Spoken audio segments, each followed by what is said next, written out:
Time I'll call to order the school board for the Muskego-Norway School District. Verification of the meeting. This meeting was noticed in accordance with the Wisconsin Open Meetings Law. Attendance roll call. Mr. Bowman? Here. Mrs. Falls? Here. Mr. Hyde? Here. Mr. Buckmaster? Here. Mrs. Blair is absent and excused. Mrs. Boyer? Here. We have 6. We have a quorum. Thank you very much. Pledge of Allegiance. Mrs. Boyer, would you lead us in the Pledge of Allegiance? I pledge allegiance to the flag of the United States of America and to the republic for which it stands, one nation, under God, indivisible, with liberty and justice for all.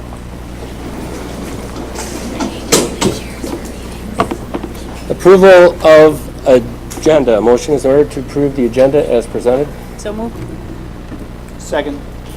Any discussion? All those in favor signify by saying aye.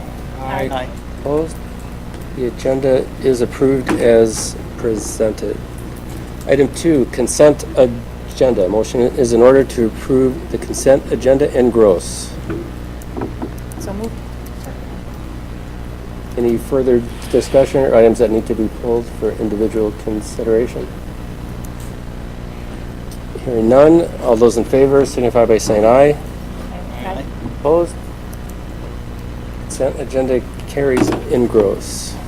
Item 3, superintendent's report. Dr. Thompson. Well, we have an evening of champions today. It's wonderful to be being able to celebrate so many student athletes and students involved in different things within our community. So we'll start with the girls' state soccer champions. So if the girls could all come on up, along with coaches who are here, that would be fabulous. Oh my goodness.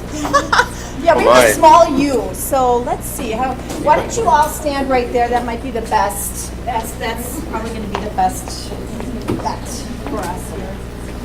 Well, first of all, let's give these girls a round of applause.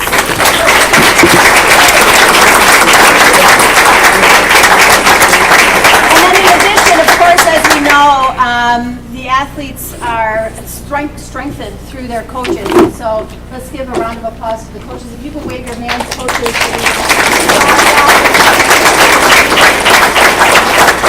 And we have certificates for you tonight, too. So, but we'll start with the girls.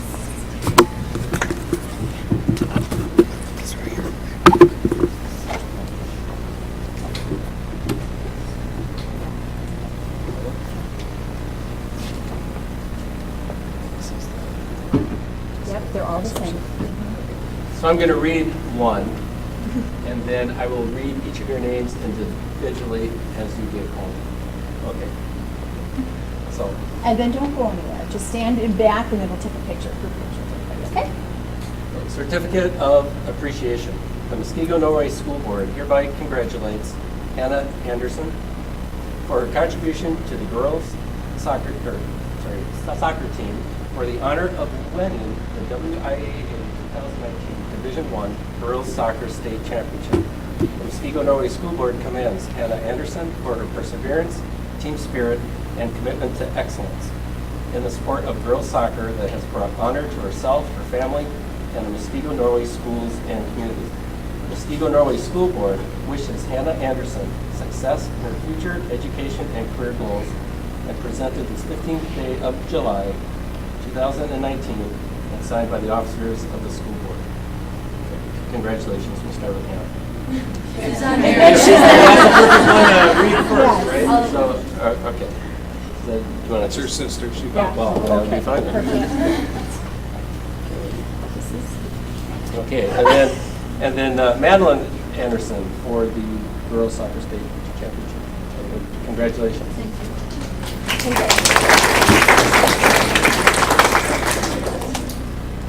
And Mackenzie Balsarai.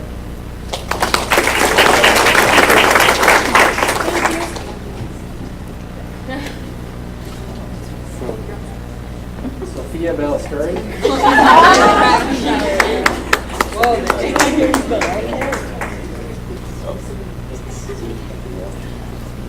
Addison Bergman.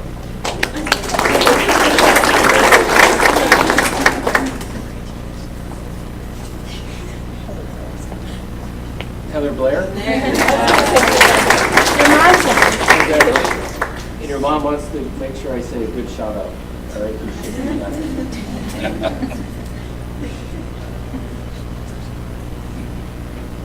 Jordan Zapata.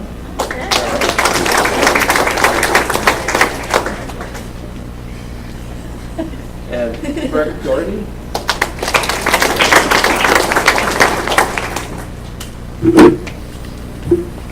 Mia Fernell.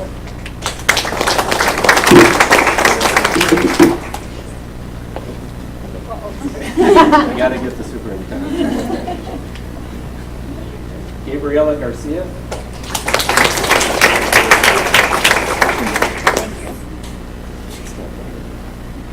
Sydney Brinkall.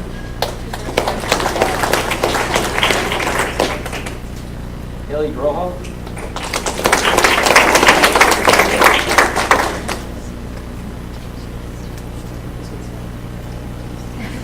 Audra Hutchins.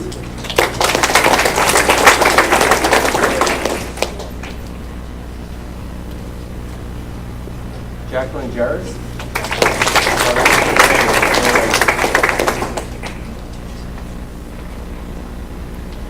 Sarah Jackins.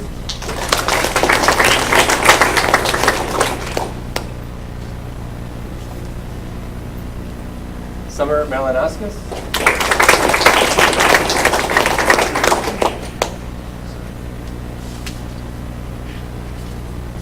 Ivanka Nukovic.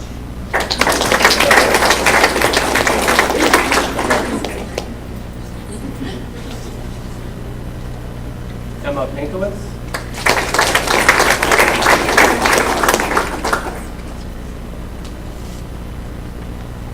Keely Radke.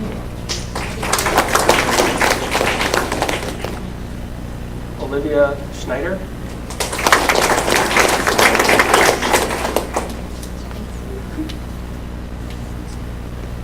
Jacqueline Stadler.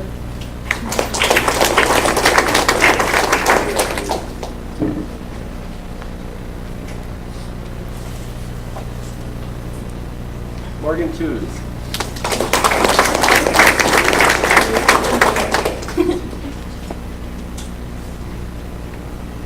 Madeline Thorstead.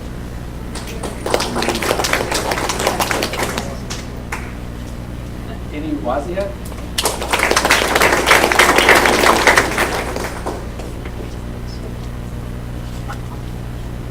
Megan Weber. Madison Wojcik. So now we'll move on to the coaches. Coaches. So, certificate of appreciation. The Muskego Norway School Board congratulates Coach Lance Matthews for a fabulous 2018-19 Muskego High School girls soccer season that culminated with the team winning the girls 2019 Division I state championship. The Muskego Norway School Board commends Coach Lance Matthews for his exceptional ability to lead a remarkable coaching staff, engage and support athletes with his coaching skills, and provide guidance and encouragement for his athletes to perform at the highest level attainable in high school sports. The Muskego Norway School Board commends Coach Lance Matthews for an outstanding 2018-19 girls soccer season and presented this 15th day of July 2019 by the officers of the Muskego Norway School Board. Coach?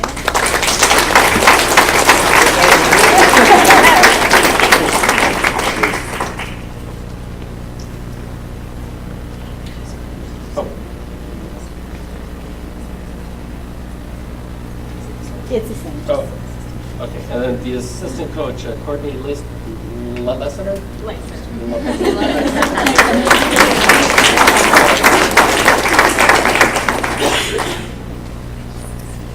to say anything?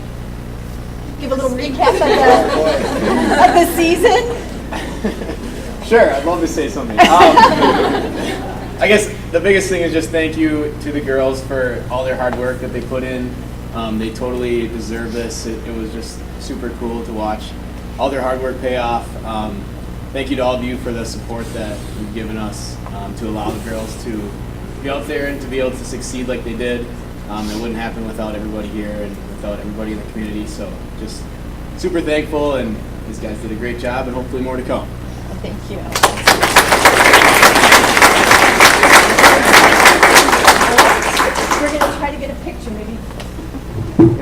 Hey,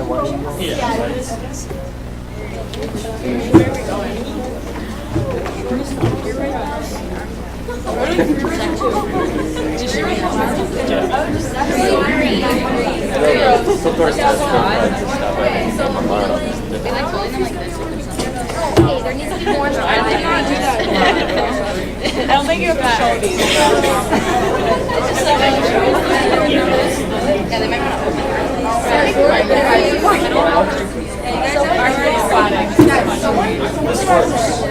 You guys might want to open those, else it's just black. Ready? 1, 2, 3. One more. 1, 2, 3. Don't move. Oh, we got one more. Oh, two more.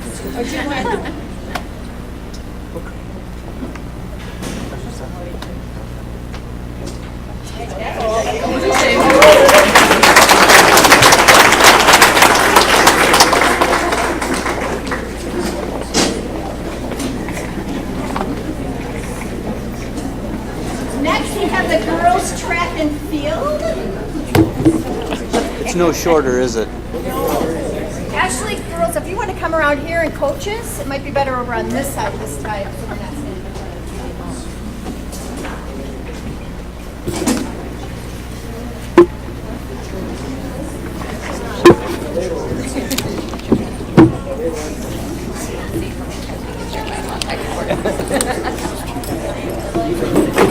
Start with these are Okay. Or are they in the...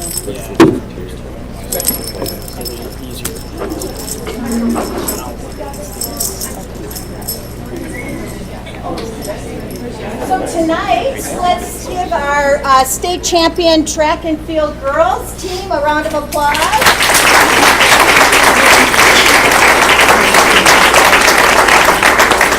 We have a few of our coaches here too. Let's give them a round of applause.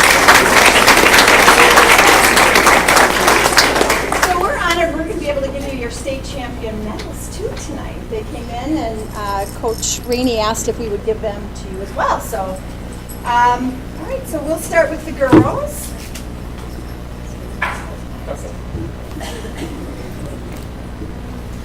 So again, I'll read through one certificate and call that first number, and then I'll just call you the names.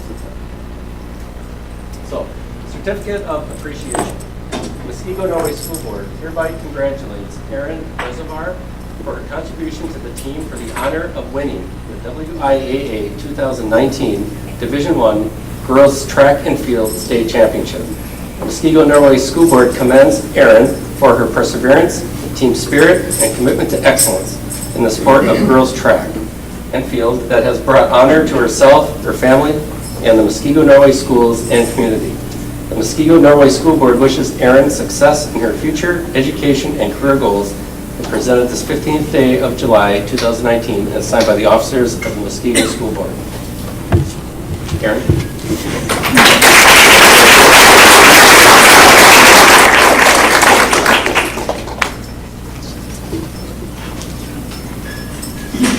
Macy Briskowski.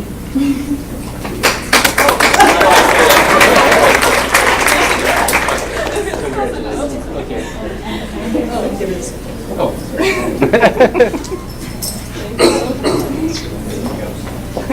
Mackenzie Zarnecki.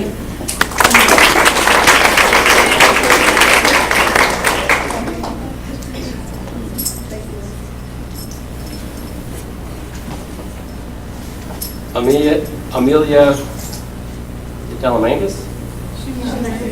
Is that how you say that? Nicole Dorr?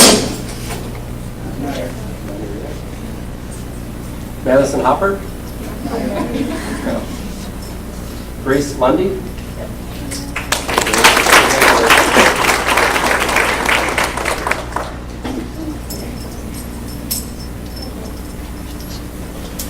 Elizabeth Busan?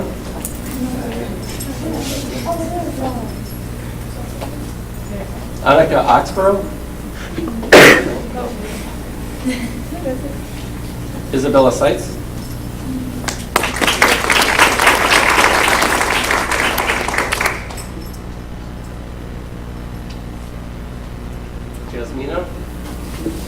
pronounce the That's why I say it. It's Yasmina. Oh, Yasmina Yeah. Safovich. Safovich. Yeah. Congratulations.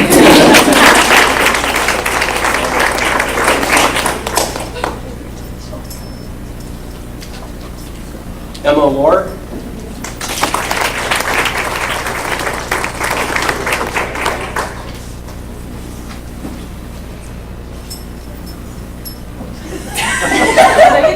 No, I didn't get you that one. So, Savannah Boseric.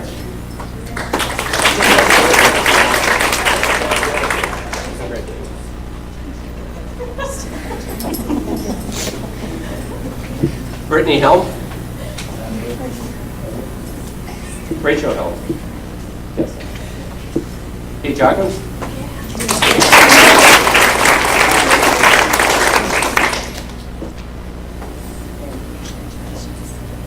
Kate Spurka. And we have some coaches.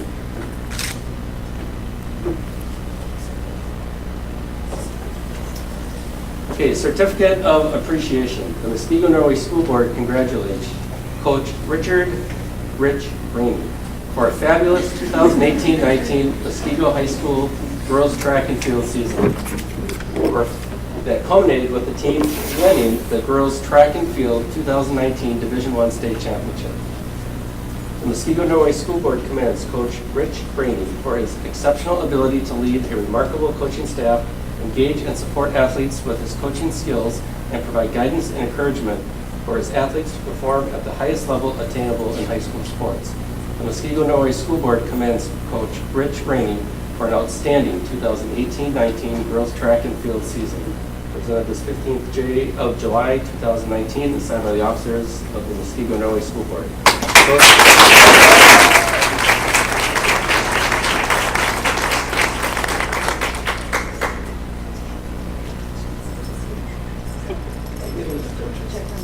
No, you're good.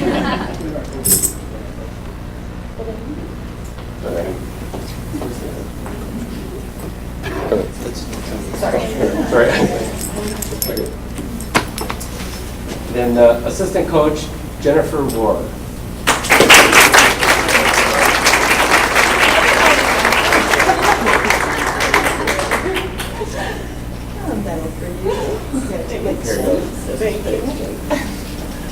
Michelle Kopatic. Not here. Oh, Mitchell. I need my glasses. And Jerome is not here. Right? No. He's coaching. Kale? Kale Brown.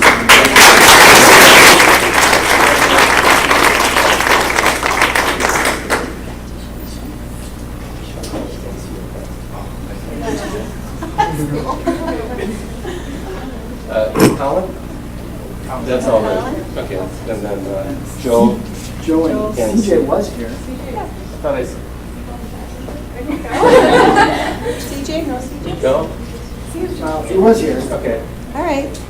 All right. So would you like to say a couple more Well, I'd first like to thank my assistant coaches. I actually was on family leave. My wife had a baby right in the beginning of the outdoor track season, so it was really great. I left in the end of April and came back, and the next day I came back, we won a state championship. From a coaching stress perspective, Coach Matthews, totally recommend that. Really, just give it all to your assistants. They did an incredible job just continuing to facilitate just the philosophy that we've always had. I'd also really like to especially thank the school board. You guys recently passed some money for us to help with pole vault. We won by 2 points this year, and we scored 4 points in pole vault. Cool. So thank you guys very, very much. No, 4. Oh, you told me 4. I got 4, but I got 5. You're killing. Give me back the medal, War. We won by 2 points, and we scored 5 in pole vault. But the fact of the matter still remains, I'm not a math teacher, but regardless, without pole vault, we don't win. So thank you guys for that. Thank you for that commitment. I'd also like to thank Mr. Buckmaster for being the best announcer at the Special Olympics that we could have. And again, I just want to thank the kids for their commitment, the parents for all of their help and support as well. It was a great season. It was a wild ride. Yeah, hopefully, like Coach said, we'll have many more to come. So thank you guys.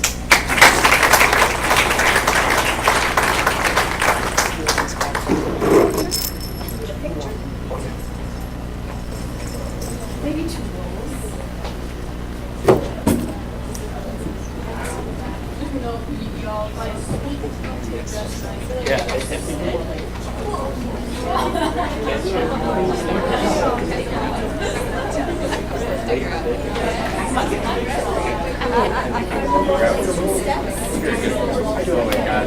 I do what I can with what I've got. You're like awesome.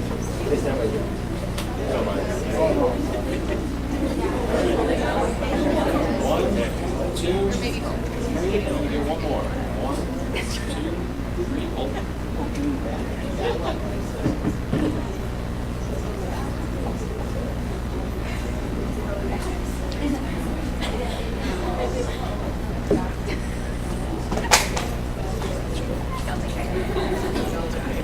Is that crazy? That's the lowest it's ever been.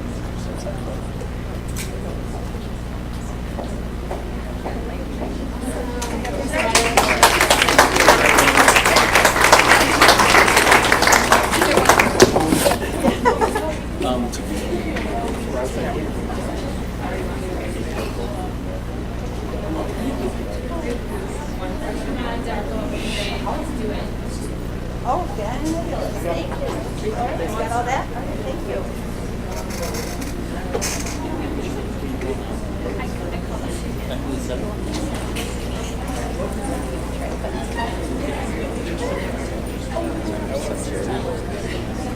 Now we'd like to invite the boys, the two boys teams that track and field that got first and second place. Do you want to come on up?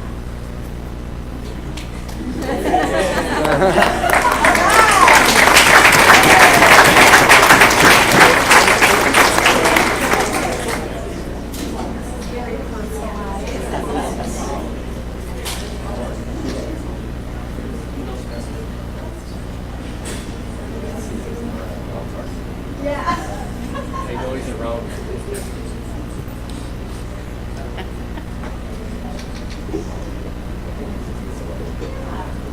Well, so we're honored to be able to recognize one of our two teams, one of our members, the relay team. So, certificate of appreciation. The school board of the Illinois School Board would like to congratulate Joshua Blair for the honor of earning second place in the 4x100 relay in a time of 42.17 seconds at the WIAA 2019 Boys Track and Field State Meet. The Muskego Norway School Board also commends Joshua Blair for earning 12th place in the 4x100 relay at the New Balance Nationals. The Muskego Norway School Board commends Joshua Blair for his perseverance, team spirit, and commitment to excellence in the sport of boys track and field that has brought honor to himself, his family, and the Muskego Norway schools and community. The Muskego Norway School Board wishes Joshua Blair success in his future endeavors and career goals, presented this 15th day of July 2019, signed by the officers of the Muskego School Board. Congratulations.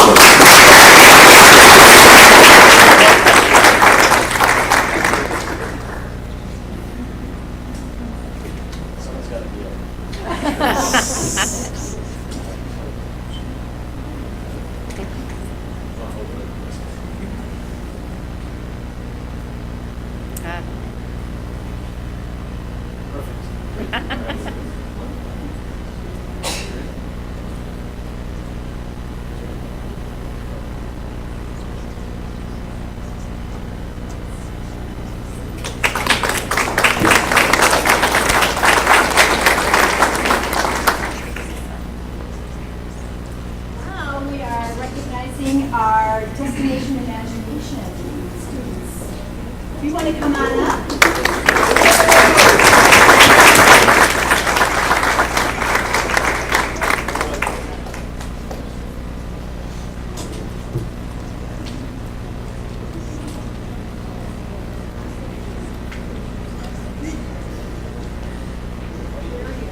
Muskegon, Norway School Board hereby commends Karen Peterson for qualifying to compete in the 2019 Destination Imagination World Competition. The team, known as Keep Your Head in the Game, was composed of students from Lakeview Middle School and Muskegon Lakes Middle School. The team was challenged to solve a creative problem in a fine arts category called Game On. The members conducted research from the game of Yahtzee. They designed and created a container which held all elements of the game, which was then transported or transformed during their presentation, including a theatrical presentation of a game component. The challenge also included a technical element in which the team changed its scenery without direct help from any team member. Kira Peterson is to be commended for her part in the Keep Your Head in the Game team. Through this accomplishment, Kira has brought honor not only to herself and her family, but to Muskegon, Norway schools and community as well. The Muskegon, Norway School Board wishes Kira the success in her future educational and career endeavors, presented this 15th day of July 2019, signed by the officers of the school board. Kira, congratulations.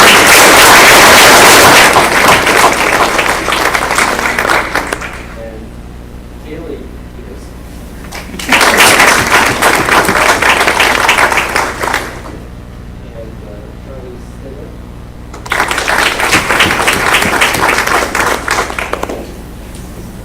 Eric Alfredson, not here again. Thank you. And Claire Hiskey.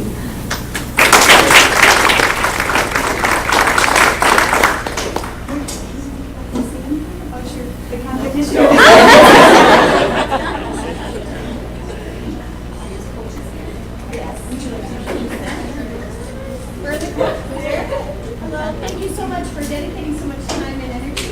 Would you like to share your words of the experience of going to World Worlds? I would just say these kids are amazing, right? So what you didn't mention is there can be absolutely no parent involvement. Parents have to sign something that says they will not be involved in solving it. And as a coach, I can't make any suggestions either. So they have to figure it all out by themselves. So it's problem solving, it's creativity, it's performing. And they spent about 4 months working on their problems, and they had a regional competition, and then state of Wisconsin competition, and they got through that. And then they had a global competition, and at globals there was students like themselves from 18 different countries. So it's a real international experience and something that they'll never forget. So we would like to thank the school board, amazing support. Not every district does this, so without your help they would never have these kind of experiences. And they want to thank their parents too. So, like,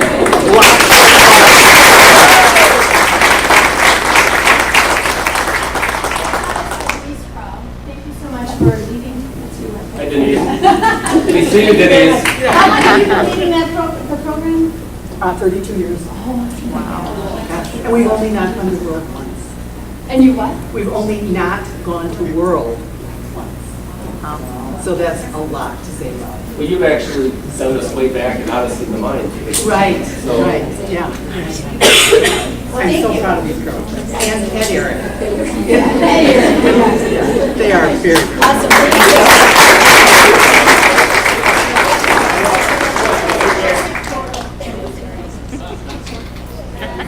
Thank you. If you want to keep those certificates, you got to take the photo.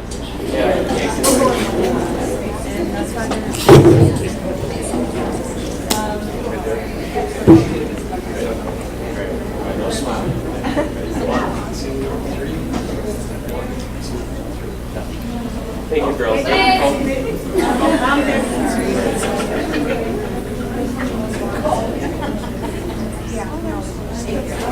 Thank you, girls.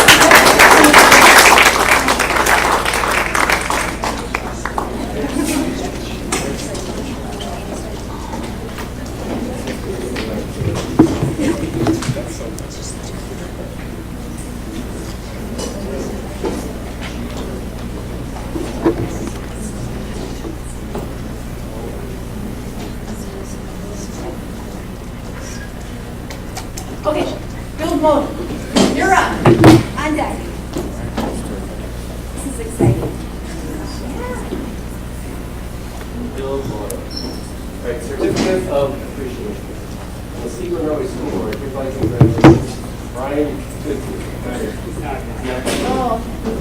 his contribution to the Muskego High School team winning the Field Moto State Championship.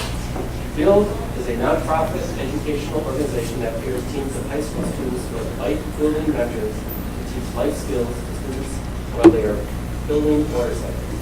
The Muskego High School team was sponsored by the Indian Motorcycle of Metro Milwaukee and Info Corporation. The challenge featured 11 teams where participants had 100 days to build their racing motorcycle using a vintage chassis. The teams are judged in a point value system using multiple factors. Among them are design, horsepower, hit crew challenge, performance against other build teams in an actual race of their competing motorcycle, along with a people's choice in winner. The Muskego Norway School Board commends Brian for his dedicated service to the Build Moto team efforts, while the team worked to build the winning motorcycle, in addition to learning valuable life skills. The Muskego Norway School Board wishes Brian success in his future educational and career efforts, presented this 15th day of July 2019, signed by the officers of the school board. Here. And Tyler Hastings.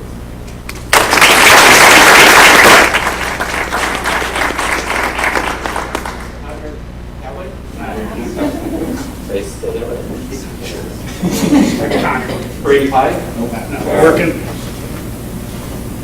And I'm going to guess Jeremy Lorado. There you go. Steve, would you like to say anything about the process and the journey that these gentlemen went on? It really is all them. I just bring the pizza. Jeremy, what'd you do this year? What'd you do? Well, we started off with a 1970s Honda motorcycle. Like, if you watch the American Picture Show, it looked like a bike that came out of a barn, but 10 times worse.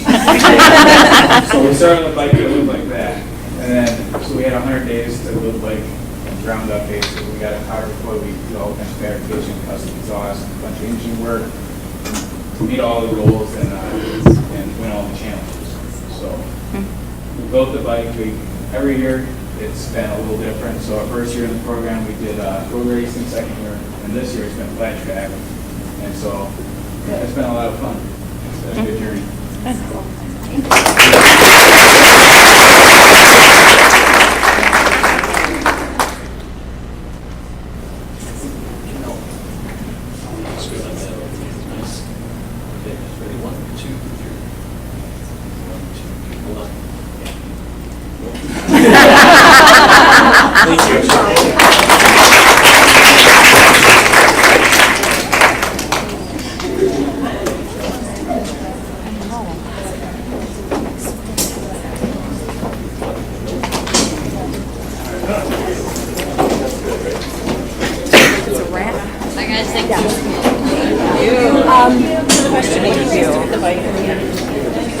We keep it, right? We're actually stored at a couple of stores. Here we okay?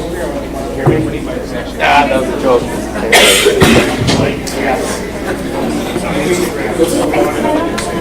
We can move back to the ESC now, huh? Yeah. I was going to ask. See you later. I don't like them. I'm messy. Okay, the next item on the superintendent's report is student services report. As they get things set up, I do want to first recognize we have two principals here from Mill Valley, and one of the items is to recognize Mill Valley for their achievement of a silver ranking from DPI for their commitment to implementing a strong and effective positive behavior intervention system. You might know that as PBIS. That contributes to the environment of at Mill Valley to create a conducive learning environment for students. So we are so thankful for your commitment to that program, and so proud of the fact that you're Tier 2 and you're really moving us forward. You're leading our system into understanding what PBIS can look like and should look like, and we just really appreciate you being at the front of the pack, if you will, really showing us what effective PBIS programming can look like. So let's give them a round of applause. And there's nothing you want to say? No, other than I was thinking about it, I thought, wow, we still managed managed to achieve the silver award despite the fact that we gained almost 200 some students and half a new staff. We maintained that level, and so I was reflecting, and I thought that's pretty amazing. That is pretty amazing. Great point. Thank you very much. Yeah. Nice fabulous. job. Thank you. Thank you so much, and thank you for being here. And seeing, this is the first time I'm sure the board has seen Laura since her move to Lakeview as principal. We give her a round of applause too.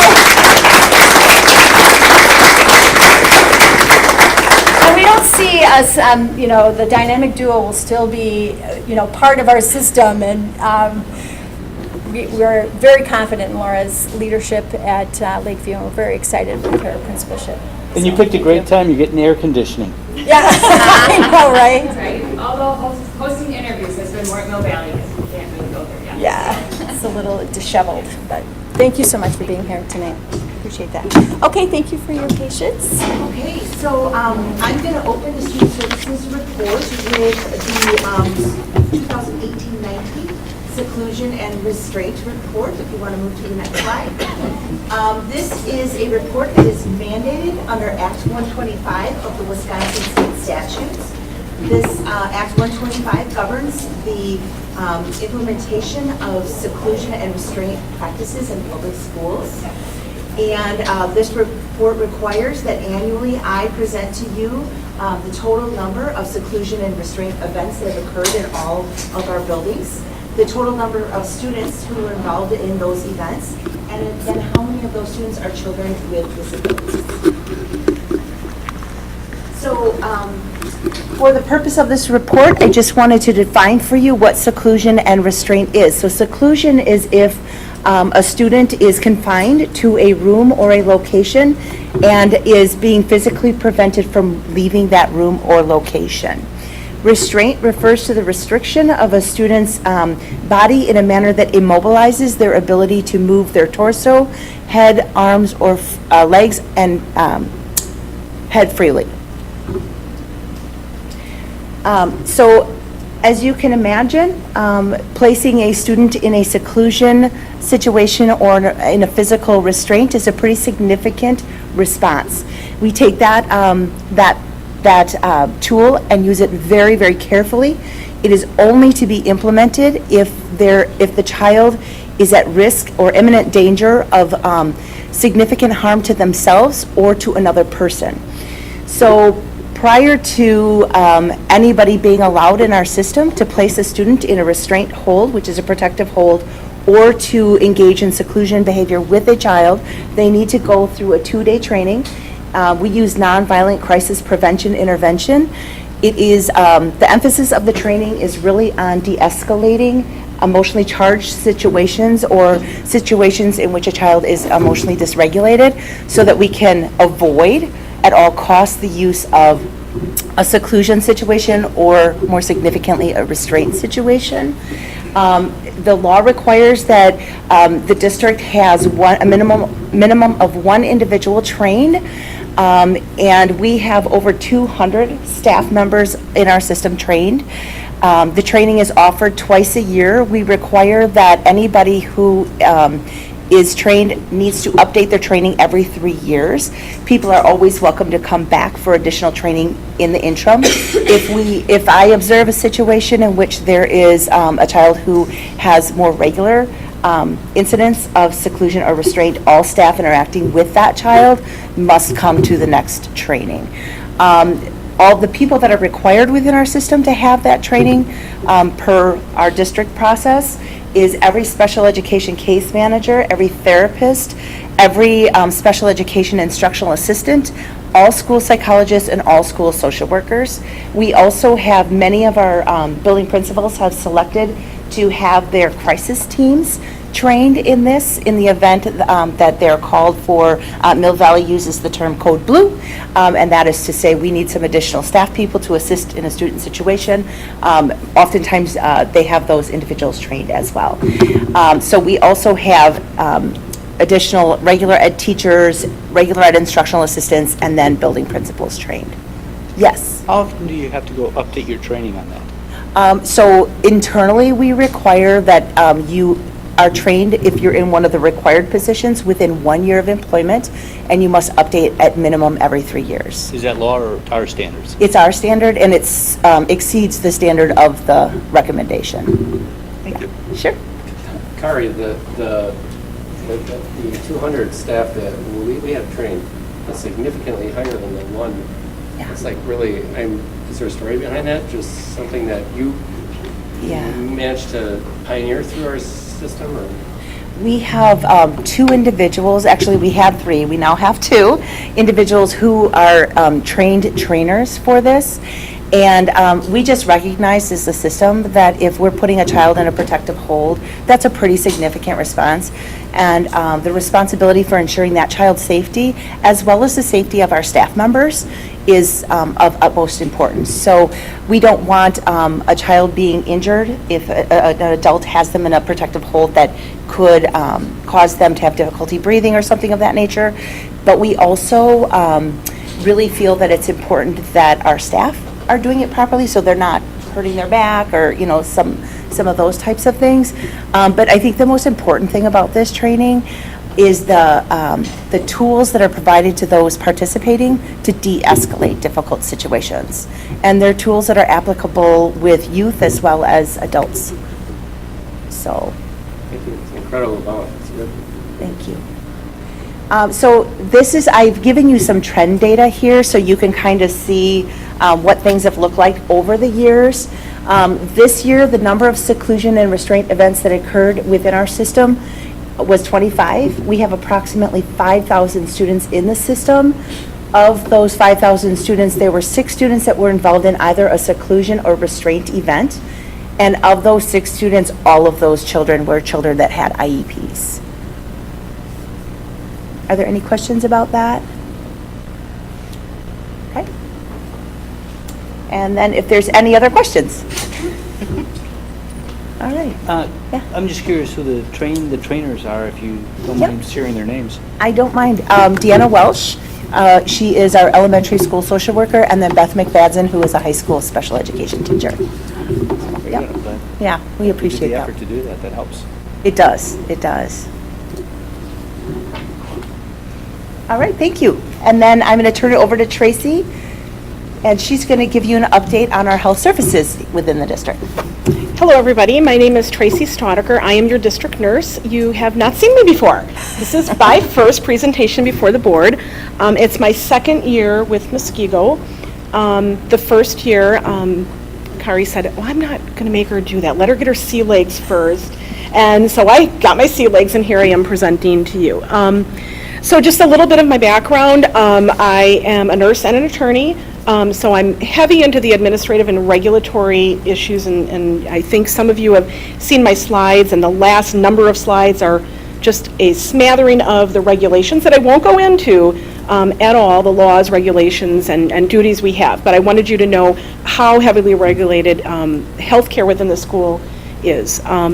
So moving on to the next slide, I don't know what my cue will be. Beep, beep, beep, beep. Okay, beep. So providing health care to our students is an absolute team approach. I have the best health room aides in the state. I can vouch for that. I have 11 part-time, and some of the names you might recognize. They've been around a long time. I inherited them. They are awesome. They are part-timers, so the way that it works in each school is that there's a morning person and an afternoon person, and then at Lakeview, we have one person that then we have the secretary filling in. We are looking at creative staffing solutions. It's one of the things that I'll talk because I want to retain these people. They are the best. Beep. We have a medical director, Dr. Darren Mako, and I think many of you know him in the community. My interface with him is we are required to have one under state law. I touch base with him whenever I have questions. He reaches out to me when he has questions. We don't have a formal meeting other than probably about once a month we have a touch base. We meet in the beginning of the year, look to see what we want to put through and initiatives, and then I'll have a wrap-up early August reflecting back on the year prior. So he's wonderful to work with, very supportive. So what I want to do is go over a few statistics. because that's really where my mind has been. I needed to understand the universe that we have so I can best decide where we need to go and what initiatives we need to do. So, health visits overall, and you do have these slides, right? You've had these to review. Okay, so this won't be new to you, but total of 39,000 visits for the school year. And I know that sounds like a lot, and it is. But remember that there are visits and there are visits. There is a kid walking in for an ice pack, all the way to a kid having concussion symptoms, all the way to an athletic injury, so it runs the gamut, okay? But you can see it pretty much mirrors the census of the schools. So of course the high school will have quite a bit. Lake Danoon has a little bit more, and I'll touch base on that. That was a question that was presented to me via email by Tracy Blair, she's not here.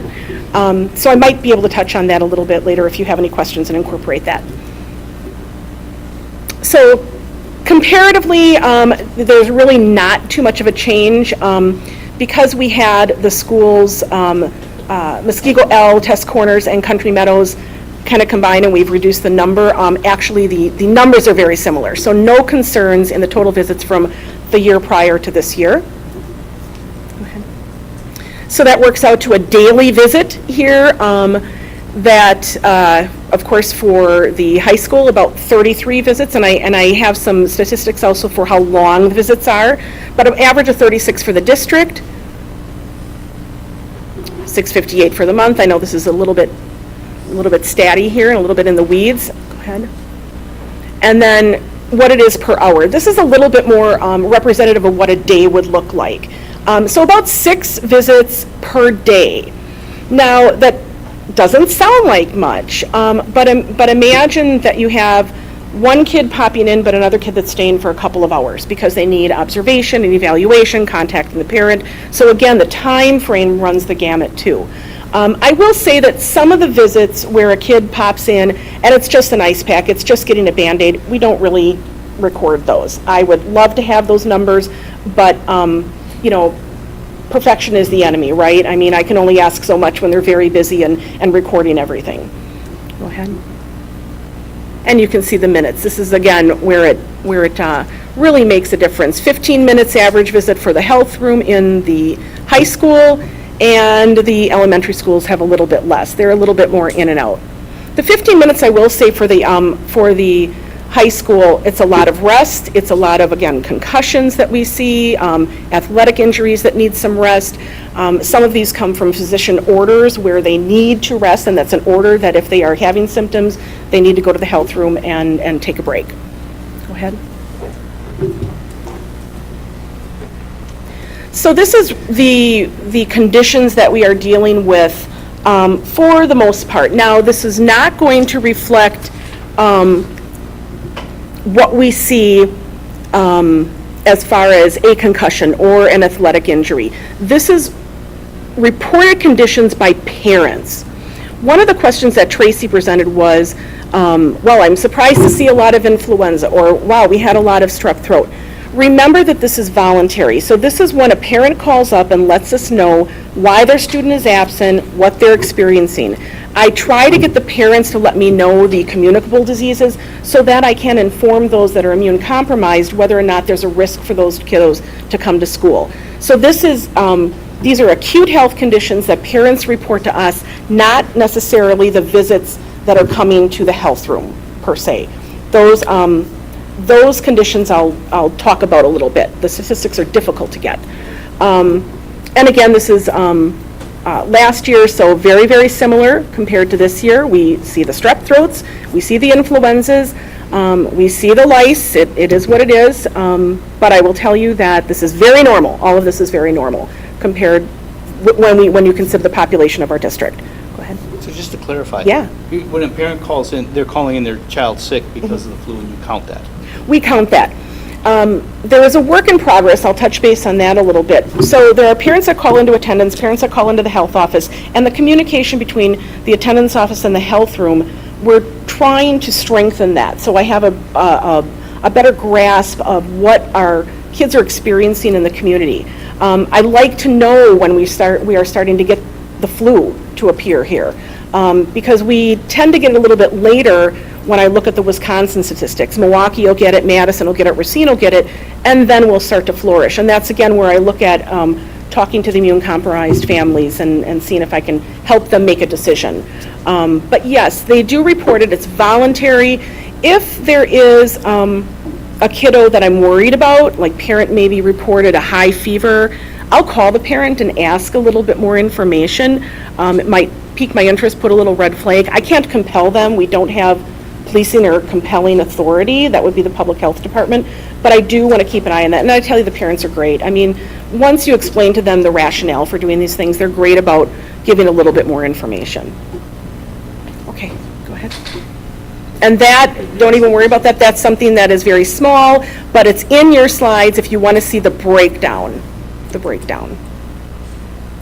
So this is another hot topic that I wanted to bring up, vaccine compliance.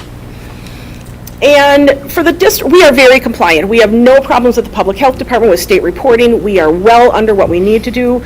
But the question I get asked most is, what students are at risk? And it's always about measles, because that's where we're at with our head right now.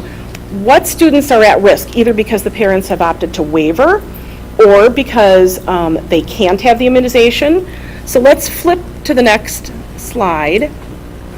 So this is not waivered and not immunized. We have 104 students that could, if they were exposed to measles, have the potential to get measles. And you can see for the rest of them. They're legal, they're fine. They are either not immunized because they have a health condition that exempts them, or they're waivered because of the parent choice. But these are important numbers for you to know, I think, that we do have this 104 kids with measles. Wisconsin is the last state that has not seen a measles case yet. We are surrounded by every state in the Midwest that has had measles cases. And you'll be the first to know if we get a measles case in this area. You'll be the first to know. Maybe you, and maybe I'll text you at night at 11 o'clock at night, I just got a report. So I watch this, I really monitor it. I think it's really important. Go ahead. And just, again, a little bit more detail into the breakdown of the schools where there is either they're not immunized or they have a waiver. 97 kids in the waiver, in the district have an MMR waiver. 7 are because they meet an exemption criteria. Kids that are receiving chemotherapy, kids that have pre-existing conditions, those kids are not receiving the immunizations. You can flip through. Let's just kind of go through all these. As long as you have the stats in your slides, that's, I think, pretty good. So let's flip through all the way through varicella, and what do we do? Next slide. So what do we do in the health room? What does healthcare in providing to kids in the district encompass? We give scheduled medications. We appraise kids that are coming in. We either call their parents, we call EMS if it needs to be escalated to that level. They'll call me, the aides will call me. I'll either go to the school, or my office is in the high school. I'll be right there for further evaluation, consultation. We try to get them returned to class, and sometimes they have to stay in the health office for a little bit. That's where that 15 minutes in the high school, sometimes they need to rest. And if they're not rested and they're not focused, they're not learning. So we give them a limited period of time before we boot them out and say go back to class. We also do a lot of heavy documentation for interventions. We communicate with staff. So for example, kid is reported to have a concussion. We need to get the restrictions and accommodations necessary for that child out to the staff. We send emails, I do clarifications with them. So if they need differences in lighting, if they need extended test taking time, if they need exemptions from their assignments. So we go through a lot of staff communication based on healthcare needs and accommodations and restrictions. And those are always done with a physician order.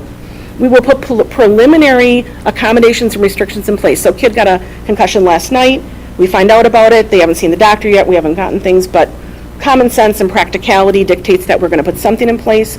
We put something in place, then we get the physician orders, and that complies with all of the laws that I illustrated on those latter slides, because it really does fall under the ADA, and it's just the right thing to do. We can't push these kids too far.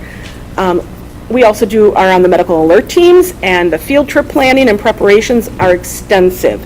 So every time a kid leaves their school and goes on a field trip, or even a kid that goes from Muskego Lakes to the high school, that's a field trip, and we are responsible for their health care. That means that the staff have to be trained to provide emergency interventions. That means that they have to get their scheduled medications, and the staff has to be trained to give that and have the list. The staff has to have a list of all of the conditions of the kids that they're taking. So it's a heavy load for the HRAs to do this for all of the field trips, you can just imagine. And you can also imagine that Great America is probably our biggest nightmare, because that is, I mean, God bless them for going, but man, it is really something. They are running all over the place, and so I keep my cell phone really close during those Great America field trips. Go ahead. Now, my responsibilities, and I won't go through all of these, but I am much more management and administrative, okay? The protocols for health are dictated, or provided, I should say, by DPI. So how to treat a wound, how to do things, I'm not reinventing the wheel with that. Those are done the same in all the districts, and what that does is it actually moves risk onto that, so we're not inventing it, so if we follow that protocol, we're not assuming the risk as a district. So that's a great thing to have, and I'm glad that DPI puts out those protocols. But we do have internal protocols on how to do things, how to document things, when to call. So I'm very heavy into getting those systems in place. I also do the staff evaluation, scheduling, the budget, supplies, manage the website. I do welcome you to go to the website. I keep a lot of information there. I update it a lot with regard to conditions that we're seeing in the state. So go there and peruse it around. I have all the forms there. It stimulates a lot of conversations from parents. So please go to that. I do the statistics and the reports. I review every physician order. That's another thing that is, it's time consuming, but it's necessary, because all of the HRAs, the aides, practice under my license. I am your only licensed healthcare provider in the district. So everything falls under my license, under the rules and laws of delegation. And so I must review every order, make sure it's appropriate, make sure it follows all the rules for a physician order, dialogue with that physician if necessary, and then I delegate it out. I explain it out to those aides. Some of them are easy, right? You know, a medication order, antibiotic order, ADHD meds, those are pretty simple, but you can imagine I sometimes get 3 or 4 page orders for the concussion kids, for muscular skeletal injury and restrictions, for our kids that are just returning to school after receiving chemotherapy. You know, they can be pretty extensive. So every single one of them I review. I'd love to get you numbers on that, but I gave you enough numbers, so I didn't want to belabor, but it's a lot. I also create all of the individualized health plans. Currently there are 96. Those health plans are the embodiment of those physicians' orders and more. It's how do you implement them in the school. So the teachers get them, the aides get them, it's everybody will get them and follow them. It is the taking the orders and the medical language and terminology and putting it in a manner that can be implemented and understood by anybody, a layperson that reads it. I also do a consultation and supporting for IEPs and 504 plans, especially when a health condition is involved. Medical alert responses, medical alert drills, incident reporting review. You can flip forward. And I won't go I didn't put these in too much of a particular order, but I am the reporter to public health for all of our numbers that are required, such as immunizations, and any conditions that are on a very specific list of when to report. I also then do some hands-on nursing where I do some appraisals. I don't do anything unless it's okay with the parent, other than a kid that pops into the health office and the aide has called me and they need a little bit more of an assessment that will help the parent then make a decision, or us make a decision as to whether or not we need to escalate them to a higher level of care. And I'll just kind of let you peruse through the rest of those responsibilities. I do all staff training. So I do have numbers somewhere for that. Let's see. I think that's like kind of. Is it lower? Okay, Yeah. Flip through. Yep, there we go. So we have in the district 516 staff have completed training. I'll explain what training is. 66 are either haven't done it, they were on leave. I'm working with them to do it. That's a really good number, I will tell you, because that is an increase from prior years, because I include all the second shifters, all the custodians. because who knows who's going to encounter a kid that's having an emergency. The 3 things I focus on are anaphylaxis, diabetic emergencies, and seizure emergencies. The reason I focus on those is because although they may be a low frequency, they are high risk. So that's my criteria. Either something is very frequent, even if it's a low risk, I need to let people know how to deal with that. What do you do with a kid that has a fever? Send them to the health room. Happens all the time. But those 3 things are, if something goes wrong with a kiddo with those, we could be in a lot of trouble with that kid. And so anaphylaxis, seizure emergencies, and diabetic emergencies. So everybody's been trained on recognition and the first 5 minutes before the medical alert team gets there. You can go ahead. Thanks. And also my collaboration with everybody. Obviously, Kari and I talk all the time. The social worker, psychologist. I have gone out in the community a little bit in athletics. I don't know if Ryan is here. So the trainer and I work together very closely. And also with the SROs, because they tend to be involved, they tend to be the ears, and CPS at times when it involves a kid, public health, of course, know them on a first name basis. I did reach out to the 4K sites and do all of their training also this year for the first time, because they have our kiddos and they were great. They wanted to know more. So I'll keep expanding that dialogue with them and assess their needs. The bus company, we are responsible for those kids when they're on the bus, so we need to let them know what the conditions are. And same with food service. We have kiddos that have lots of allergies and lots of special needs with that, and so I spend a lot of time coordinating with them too. Go ahead. And these are just some of the initiatives. The past 2 years have been putting together a lot of internal processes, a policy and procedure manual, how to document, teaching a lot of rules and way of doing things. And that's taken quite a bit of time. I would like to move forward now in the upcoming year into more health promotion and safety, mental health care in particular, and Oh, it's in the, but yeah, go ahead. so we got the grant, so we are so thrilled. And I'll be a part of that along with all of the other student services people, but that is, if you had to ask me what I'm seeing the most of that concerns me the most, it's the mental health care of the kids. Because that's what we see, that's driving the numbers in the high school and the middle schools. They need rest because they're having anxiety. They have a lot of symptoms of other things. We see a lot of IBS, we see a lot of stress-related health concerns. Parents are very forthcoming too. They make no bones about it that my kid has anxiety, my kid has depression. The kid will come right out and say, we have kids that literally sign into the health office and say, I'm just feeling stressed right now. So while that's great, we also need to teach a little bit of resilience so that they don't spend 30 minutes in the health office and skip class. So it's a fine walk. Risk management is also a big focus. Obviously, I'm looking at numbers and I'm making decisions based on what the statistics and the risk are. That's pretty much it, I think. I think there's more future stuff, but you can see that in your slides, and that's all the laws. So that's all for you. That's just a smattering of what makes me, and I'm the lawyer, right? So I've got to look at this and keep that in mind. So I'm happy to answer any questions, and I do have some questions that Tracy sent. If you would like me to answer those, I can read them to you, that I have in an email. Any questions? How far did I go over? Oh, 8, 10, 9. No questions? All right then. Thank you, everybody. Thanks. Thank you very much. Very much appreciate that. You bet. All right, so now we have a report from the high school around our drug-free school efforts and results over this last year.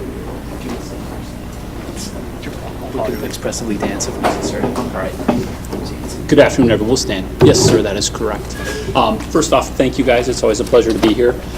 It's also really a pleasure to start out a night like tonight when I'm actually filled with goosebumps because this room is packed with state champions and students who have succeeded in every way imaginable, from destination imagination to the build motto.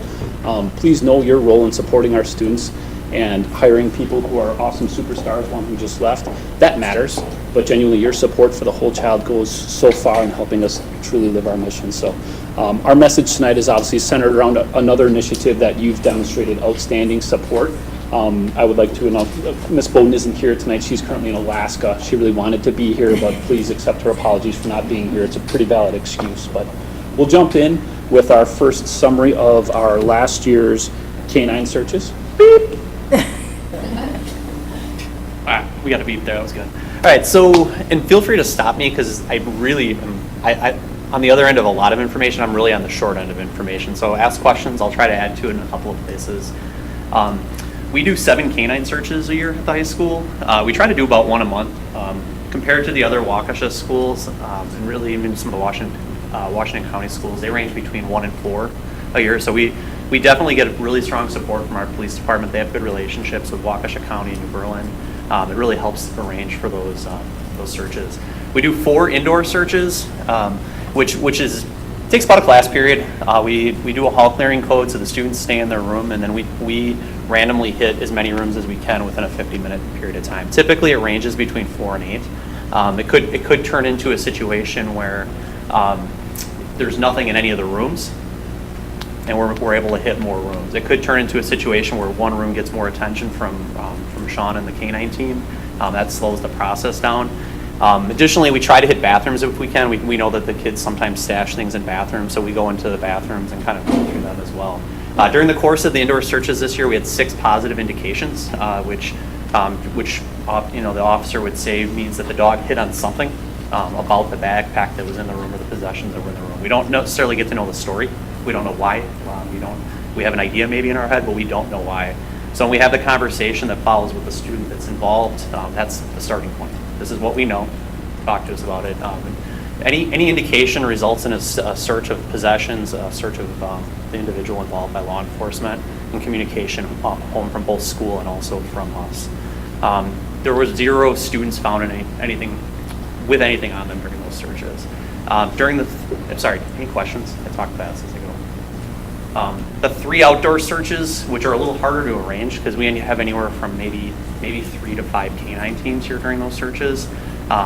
We do 3 of those. We hit all of the lots as we can, going basically from car to car, doing both visual inspection of the vehicle and also the dog does a search of every vehicle. During the searches this year, we had 5 positive vehicle indications, during which students, passengers, and vehicle kind of are all subject to that inquiry. During that time, we found 1 piece of paraphernalia in a vehicle. I believe it was might have been a vape. Any questions on the canine searches? Yeah, so do you still contact the parents if there was an indication but nothing Absolutely. found? Yep. Good. And it But leads you do to some- explain that it's just an indication. Yeah. We don't know why we don't know why. I share with them what the officers have shared with us. The dog is trying to hit on illicit drugs. Means it's possible that there was contact in the car directly. It could have been on their clothes. Something could have been in the car. We don't know. They could have ridden to school with somebody and somehow that, yes. And the officer actually shares that with us too. If somebody had just smoked marijuana and then got in the car, and then the dog's hit, it could result in a positive indication. It does give the opportunity for the families. A lot of families are really appreciative that we do it so frequently. It gives the families an opportunity to have conversations with their kids on our expense. And they can blame me for the conversation, but it gives them a chance to dig in and ask questions of who their kids are hanging around with, why the dog hit on the car or the backpack. I think the families have been incredibly supportive. That's a question. I just appreciate that. I think it's important that parents know, even if it's something innocent or relatively innocent, at least they can take whatever actions they feel necessary. And even when it's innocent, it's indicative of patterns of behavior that parents need to be aware of. They might be starting to hang with the wrong people or something Absolutely. like that. And a lot of the parents will say things like that. I had questions about such and such, and I can't comment on other students. But when they're starting to ask those questions, they're thinking the right thoughts. All right, next one. I didn't beep. Can we back up a little bit? I just want to review. Okay, beep. Nice. That's what I did.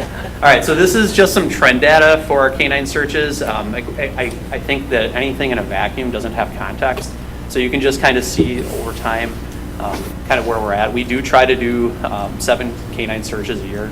You can see, I think 2 years ago we were not able to arrange. We had one that got canceled the morning of, stuff like that. But we do try to hit the 7.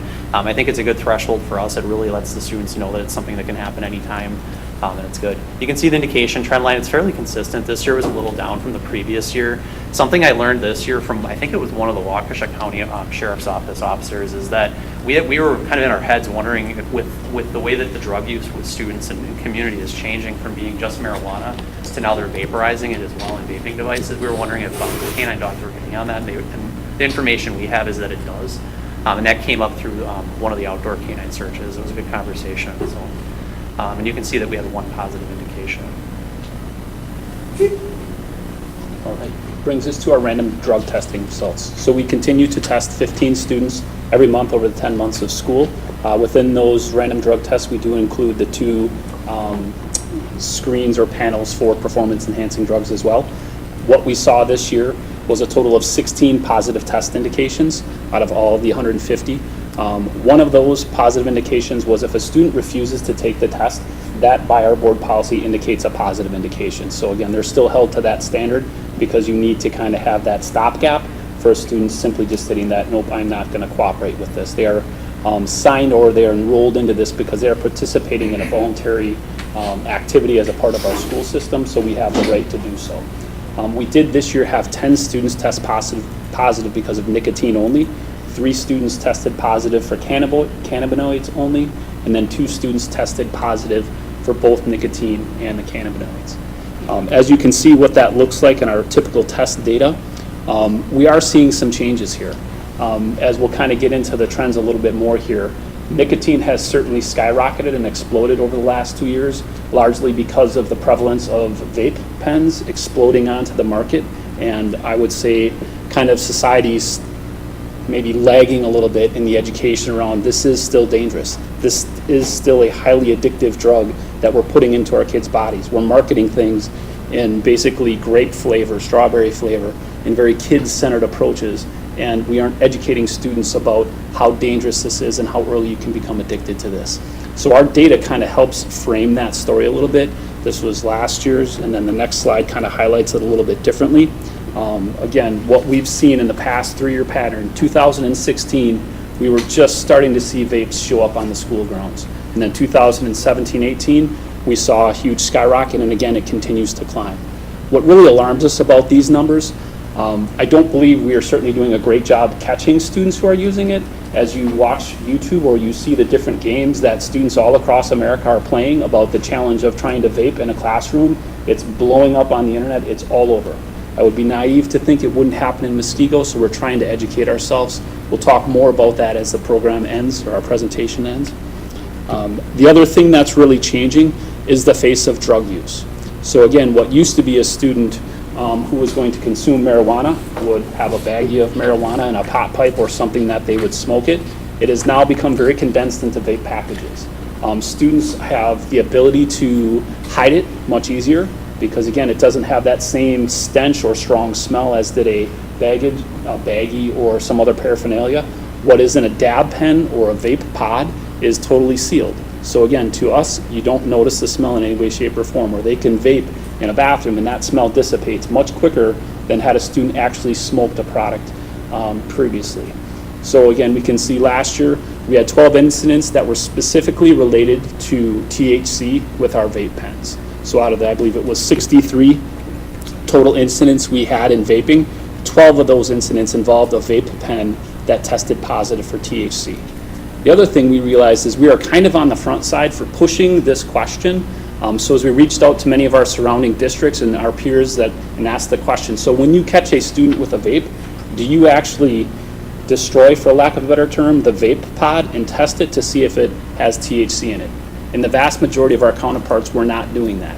We're grateful for our PD's willingness and cooperation around that. Any single vape pen that we find, we run it through the THC test so we can ensure that if our students are using, we want to know what's in there. So though we've seen a skyrocket in our numbers around that, we're actually proud about that because we're not turning a blind eye to the challenge that's at hand. We want to inform our parents. We want to be able to communicate transparently. Not only was your child vaping, they were vaping THC. They've accessed a dab pen or something else that isn't just the water vapor that sometimes they tell their parents, well, it's just water, it's harmless. Well, there's a whole lot of other things that can mix in that are highly addictive and extremely dangerous to our students. I want to add a little bit to that too. that conversation with a parent where we tested the vaping cartridge and there wasn't THC in it is still another segue into a conversation where the parents need to know that it could have that in it, because a lot of the parents aren't savvy on what's going on with the 17, 18, 19-year-olds that are using these vapes. I've had a lot of really good conversations, and I think we're able to share some resources with the families that when those questions come up. And this is just, what we're seeing is also a shift because of the availability of vaping devices and the accessibility because they taste like bubble gum or grape. Of the 63 incidences this year of students being found with vapes, 17 of them were freshmen. So it's a changing demographic in the sense that you have older kids buying these for younger kids, and they're carrying around something for a variety of reasons. But it's the accessibility to young kids is strong, and I don't think that the 15-year-olds are able to really frame what they could potentially do to their body. Wanted to share one other piece too with that, and again, partnership with the PD around this issue has been really strong. I have a friend who's an associate principal in another district, and they're not getting the same support, and it's a frustration point for them. Muskego just passed an ordinance also this year in December that students are now being cited. Actually, anybody under the age of 18 on school property is being cited for having vaping or vaping-related paraphernalia, whether it's positive for drugs or not.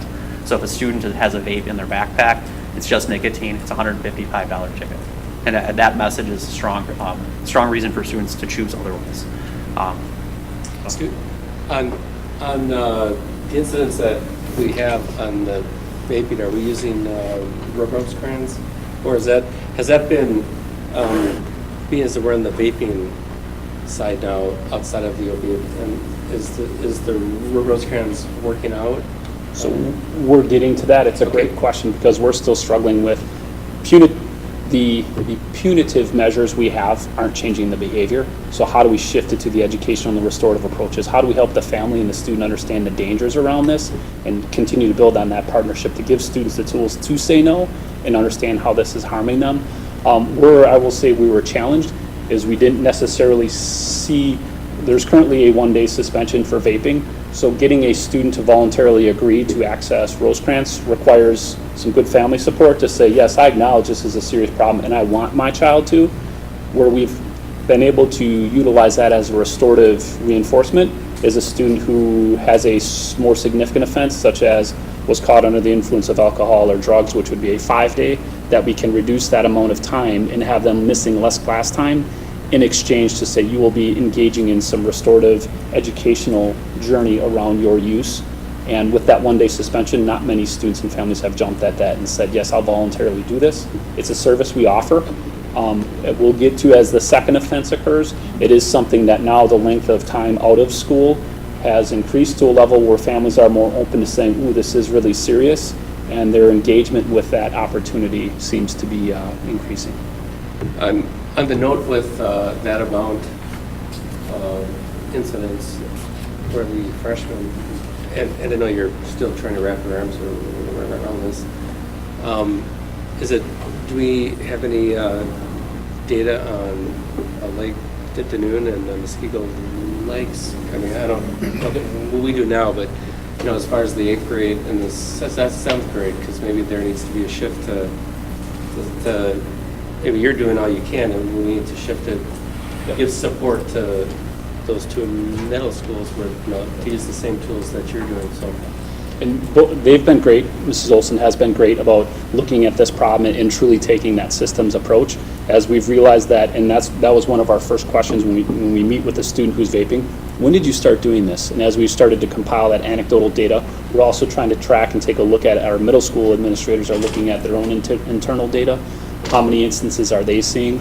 And we have some action plans to come around. How do we really start to address this issue before it becomes an issue for students? Because once they're using it, what research is saying all across the country is it is extremely hard to stop this. Nicotine is so highly addictive that in that adolescent brain, if you start vaping at 12 years old, it is a challenge to get that student to break that pattern. One last question on this.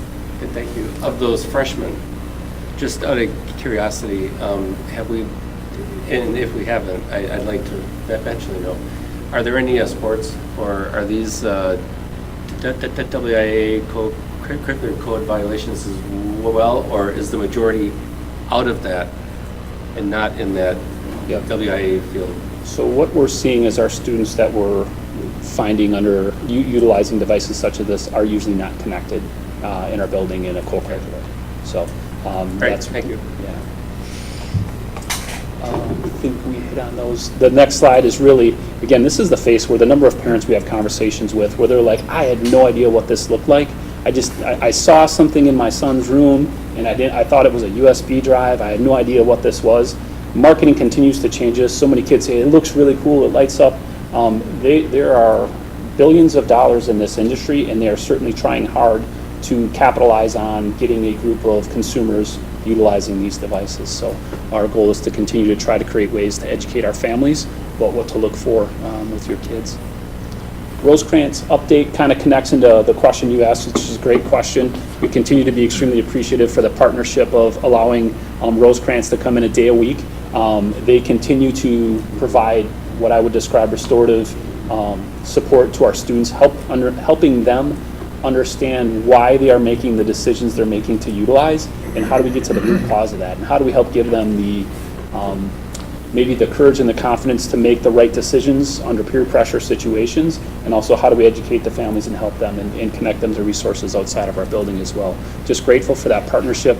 I stand behind suspensions and detentions don't change lives, but it's the conversations we have and it's the additional supports and education that we can provide in that partnership that really is our best chance to impact every kid who's struggling with stuff like this. We did see a slight increase. Rosecrans has been good about trying to create additional group approach efforts, because as the numbers increase and as we get more students who are agreeing to participate because of a vaping offense, we're going to need to become more efficient in how we provide that support. And the question of, is it time to start exploring how do we maybe expand that to maybe younger levels or even the RDT as well? Is that something that is considered for 8th grade students in co-curriculars or questions like that? There's been good conversations and questions being asked. Other efforts, again, these kind of decisions don't function in a vacuum, and we've been extremely grateful for your approach to continue to push the limits and say, how else can we identify, how else can we find students who might be struggling with healthy decisions and arm them with the tools they need to make strong social decisions in that. We realized that we had some issues happening at our school dances. You empowered us and supported our work to get in random breathalyzing. Since that has happened, we have not had a single positive alcohol-related incident at our dances. Last year was the first year we made the decision to require transportation to our prom event. And again, the outcome from that was extremely positive. Our students actually appreciated it, and the number of families who called back and said, I am grateful to know exactly where my child is and to know that they're not being transported by a different group of students or other families may be making some decisions that could have an impact on their own child's safety. So that was something that I know had some ripples, and your support was greatly appreciated on that. We continue to look at how do we impact and better utilize Rosecrans. And then again, adding the support from our Muskego Police Department has been great. So some next steps, and we've kind of alluded to these like as we've gone through this throughout. I think it was said earlier, maybe you're doing everything you can already. I don't believe that, and I don't think anybody on our team believes that. I think we really have the approach that we're always trying to find another way to get better at what we're doing.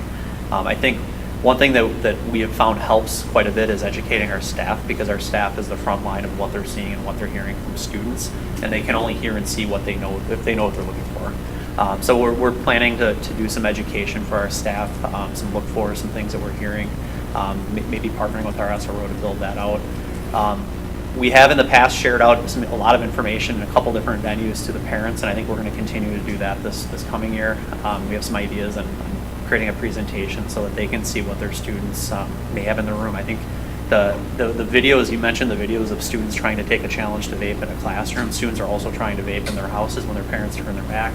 There's chargers plugged in their kitchen walls that they don't recognize what it is. And I think that we have a lot of insight to maybe share home with that. We've talked about maybe on the Welcome Back to School Day, which is early September, maybe doing a vaping 101 class. We have a captive audience that day with parents in the building. We have 400 plus new freshmen coming into the building that are going to be maybe exposed to some things that older students are doing, and we could lead a class that day, 2 sessions. We have front and back, and catch both parent groups that are coming later or earlier. And I think that'd be a great opportunity to start some conversations with parents on that. And I think the final thing is, and Todd used this phrase with me the other day, and it really stuck. I think anything that's educational in this manner, where there's peer pressure involved, is going to have to be repeated in its touching. we're not the coolest, and I have to remind myself, I'm not the coolest person to the student that's in front of me anymore. It breaks my heart to imagine that I'm not, because I think I am. Even to my daughter, I'm not anymore. But I think their peer pressure and the influence of their peers is so strong that a student is going to have to hear multiple times what it is they're doing to their body and why it's a negative in their life. I just read a study the other day that they're starting to link vaping to seizures and to strokes. It's an unregulated product by the FDA. Over 50% of vaping juice that's tested, that's labeled nicotine-free, has nicotine in it. So like, and the parents who think, well, my kid is just vaping water, they have no idea of that extra information. So I think as many opportunities as we can share that information with students as young as possible and get the information to the parents as early as we can is going to make a difference. And those are some of our next steps. Questions? So I know that the board appreciates Dr. Thompson and the staff for attacking this, having these fierce conversations where you have to. Just please let us know if you need additional resources. What action items can we take back either now or in the future to help grow that? Because we're learning as well, and we really appreciate the transparency and bring this through. So thank you. Thank you. Any other questions or comments? There was one tool that our safety team looked at this year. We spent a lot of time getting prices and measuring up spaces, but there's a new technology that actually detects vaping. So we can put it in bathrooms and such, but after pricing out just the high school, I think it was $100,000. So I think the manufacturer kind of has a niche right now, and others will probably catch on, and maybe eventually a few years from now it becomes more affordable is to put it in the middle schools and the high school. Additionally, too, we're working together with our district technology team and getting a reporting app to help, because what we're finding out is we have a lot of great kids in our building who do not approve of this behavior, and yet they are uncomfortable walking back to their classroom and saying, hey, I walked in the bathroom, there's just 3 kids in the bathroom vaping. When we get tips, and we do get quite a few, our numbers are so high because we do have a lot of great students that do report it, and then we're able to follow up real quickly. But if we can continue to find avenues to more quickly and more confidentially empower our students to use their voice and say, hey, I was just in this bathroom at this time, with our camera systems, we're able to quickly identify who was in there and follow up. And as our students feel that message of, if I'm doing this here, I'm going to get caught, that also helps to dissuade those behaviors. So we're excited about that app coming forward. So Jeremiah, if one of these systems was installed in the bathroom and somebody goes into vape, how soon does it detect that? From what I understand, it immediately detects as soon as it In about comes 5-10 seconds, like right yeah, away? within contact, and then it sends a notification to whatever network you want, if it's all the So- administrators or So we'd have a very precise time frame, and with the camera systems, Yep. assuming everything's synced up properly. I believe it's a bit untested yet, and sounded like there was some hidden costs as we looked into it. That, again, new technology that I wouldn't say is maybe to the level of security we need yet, but it's exciting to think that they're heading down that path. Please keep your eye on it, because that's something I would, Yeah, we were super excited until we seen the price tag. like you said, 100,000, Well, thank you very much. Appreciate your report. We're going to move the Student Nutrition Committee report down a bit. We're going to go right to the 2018-19 board goal updates. Jim is here, he's here. And so, as you recall, during the committee of the whole, we gave an update on one of our board goals, which related to our master planning. Another goal that we had was the responsible resource stewardship. So this is under the 18-19 board goals update. And that related to assist in and promote the development of strategic community partnerships that support alternative revenue avenues and student experience opportunities. So Julie, if you want to summarize the first part, which related to the alternative revenue, and then Christy and Jim are here to share the second part, which is the student experience opportunities. Sure. So in board docs, I just put a recap in of the different fundraising efforts that the district undertook in partnership with community as well as staff within the district. So again, talking about the fully funding the turf football field and being able to capture donations and working with our Gridiron group and youth football group and other members of the community, receiving enough funds to be able to install the turf field for the 2018-19 football season. And then working, our activities director, Ryan McMillan, worked very hard to secure the funds to put the scoreboard up in the stadium as well. And that scoreboard, if you've noticed, not only has been used for football, but now we've had a movie night and some other activities where the community has been able to enjoy that. So again, through the efforts of the community as well as staff here within the system, fundraised to be able to put those things in for our students and the community. And then finally, the district did receive the $350,000 in donations for the pool, which helped to trigger the pool project. And the board supported that project through the use of district funds and fund balance. So we were able to get the new pool that was up and running for this year as well. So again, just some examples of the start of the alternative revenue process. And as we continue on our master planning process in the future, looking at how we can apply some of these alternative means and fundraising means to support future projects as well. Any questions about that?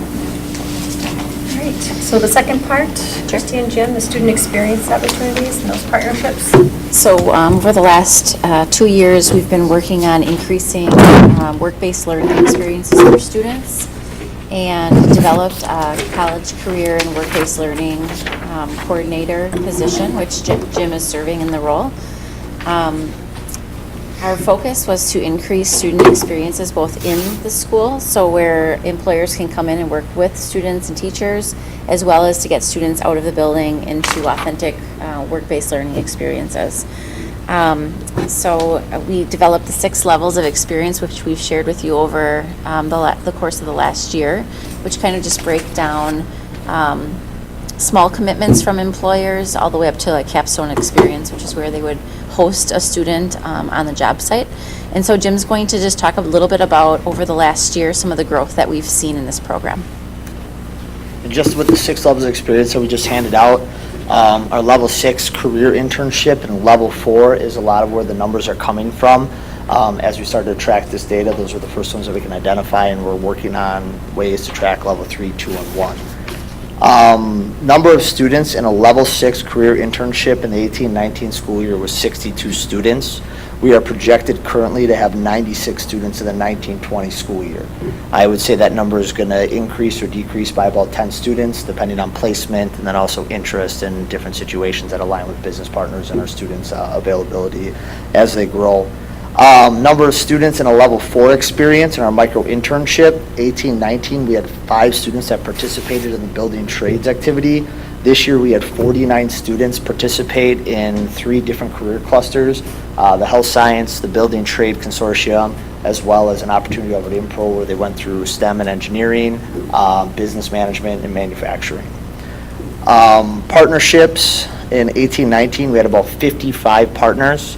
So usually our numbers correlate between the amount of students in a level 6 experience and or a level 4. Some employers take on more students than one, so usually that number is a little less. And looking at that 55, that from 18-19 is just a level 6 experience. We weren't tracking the level 4s at that time. 19-20, it's to be determined pending the placement of our students, which we are currently working on. So I would reflect a number somewhere 86 in that ballpark range or more, just in a level 6, plus what we had helping us out with a level 4. Plans to grow partnerships. We're planning on maintaining our current relationships with our employers. We're currently working on an onboarding/information folder where we can explain more in depth our 6 levels of experience, how people can get involved, what our Connect Academy and our levels of experience are, so that A, the people we sit down and meet with can understand a little more in depth, but B, we have larger organizations that a lot of people have different roles that they can take that information and pass it along so we can bridge into more career clusters within one organization. And then LinkedIn is becoming a large tool, trying to post all the relationships we have with our business partners, the success that our students are having, so that people can start to see in the business world the opportunities that are there with the Muskego-Norway School District and our students to partner. We are working with the Waukesha County Business Alliance. We are currently collaborating with other school districts. So the micro internship level 4, we are in a consortium with Greendale, Greenfield, Whitnall, I think Oak Creek and Franklin have joined as well, and some other schools. where we're all partnering to work with the building trades at one time to bring in more students and then more employers at the same time. So continue to work with other school districts. And then cold calling is still a strong tool as we find students that have interests that we may not currently have a partnership in. Just going through LinkedIn and other avenues and finding an employer and just giving them a call really starts to build a relationship and get students placed. Questions on that? So we have an intern at the ESC right now, actually working with Kate Brown in the marketing and PR avenue. So it's pretty cool. It's neat to see students kind of branching out, and it's not just the traditional areas, and really trying to find ways to have students experience what a work life would look like and different job opportunities. So it's really awesome. So thank you for your efforts to expand that, grow it, and really articulate it and get it out there so people understand it's for all students. I just wanted to add that this summer we had a level 4 experiences in several different pathways. It was basically a week-long experience for students. They did 45 hours either rotating through or experiencing on-the-job type activities. Impro is a really strong partner, and they sent kids through various departments, not just manufacturing, but IT, HR, marketing.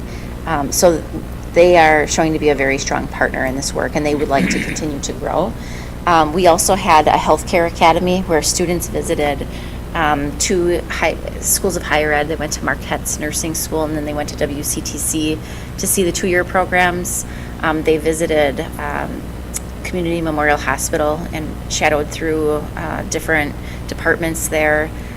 Freighter off of Moreland. At the Moreland Reserve Clinic, they did a full immersion where they were with a nurse, a doctor, the radiologist, technician for about 4 hours. And they just cycled the kids through the actual, what their day is in and out. We also brought in our own district CPR trainers who train all of our athletic coaches, and we CPR train the students as well and paid for their certification for that. So it was a really cool week-long experience for that group, which per the student survey showed to be really popular, and we'll bring that back next year and grow more. Any questions? Well, thank you so much again. Appreciate it. The next goal for our system was to participate in the process of researching and considering a Muskego Norway Educational Foundation, and Julie led that effort. You want to give a summary? Yep. So back in January, we met with the board just to talk a little bit about the opportunity for supporting a foundation. So again, a foundation would be something that would be a separate entity established outside of the district, but with our support.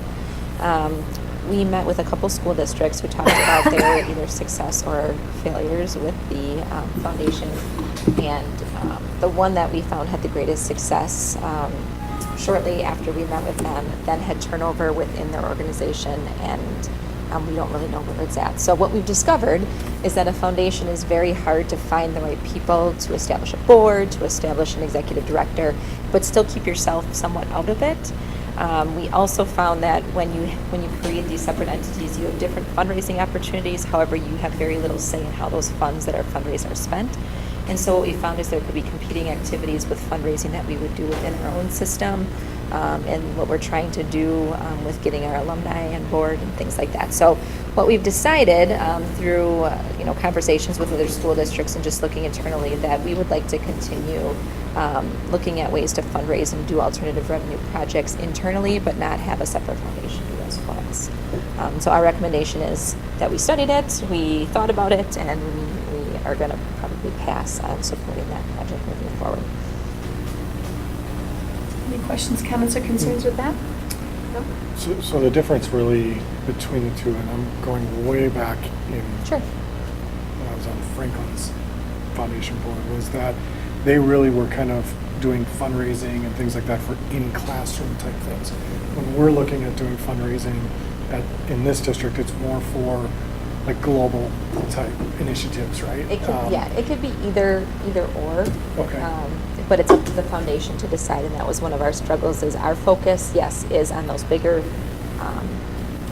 construction things. You know, when you think about the turf and the pool and those types of things. Have we had any any teachers come and say, hey, it would be really great, I would like to do this project. And maybe it's just a one-time project or something like that where we've had to turn them away where a foundation would have been helpful? Or do we just not have the need as well? Well, we do have a policy around crowdfunding, for example, so we do have a couple of, like coaches or advisors or people who might want to raise funds through that for small little projects that they might want to do themselves. And so they go through a process to go out and kind of raise funds through that crowdsourcing kind of opportunity. But for the most part, we've been able to support and find ways to support where we can. So it totally makes sense to do what you're doing then, because if there's just not that banging on the door need for it, it's a lot of work. And you're right, the turnover, the executive director position either makes it or breaks it. So. And what we found also, just thinking about our district, our PTOs are very supportive and do a lot of that work anyway, and our booster clubs, the same thing. So we feel like they're providing the support that the foundation probably would have for some of those other projects. Okay, any other comments? Right, then, just as per usual, we have the contributions to the profession. So thank you, Courtney, working with your team on the Always Actions for the What's Right in Education Conference, which is coming up at the end of this month. So I appreciate you extending yourself that way. And that concludes the superintendent's report. Thank you, Dr. Thompson. Item 4, public comment. Just to reiterate, the board invites public comment on each agenda item at the time the agenda item is brought before the board for discussion or consideration, and then all public comment will be completed for the specific agenda item before any board discussion is held on that item. And I believe this and one that will eventually be posted. And we have a yes. So just want to comment on that. And then item 5, other reports. President's report. I'm sorry. Oh. I forgot to let Julie talk about her Student Nutrition Committee report. Oh. I'm really sorry. I skipped it. I know. It's a short one, but I wanted to be able to get Jim in. I'm really sorry. That's okay. Sorry, we should go back. Yes, no, take your, however you need. Back to our superintendent's report. Go ahead. We have a student nutrition committee that was formed, and again, you approved the wellness policy for student nutrition a year and a half ago, I believe. And so the work of the committee is required by the federal government if we participate in the federal program. So for our K-8 schools, we have to have this committee. It is open to parents. We do put something on the parent newsletter to welcome them. We've had one parent that's been a regular on the committee. It's a small group, representatives from a couple of the schools. Ryan participates in it. And we do, what we did this year was we did an assessment of each of our schools based on the Alliance for a Healthier Generation assessment. And we looked at things like our policy, the different nutrition services, health and phy-ed, physical activity in the classroom, and employee wellness. And you look at where you are in comparison to where they would rate you. And then based on the assessment in each school, you develop an action plan for the district to determine how to move the district forward in the area of student wellness.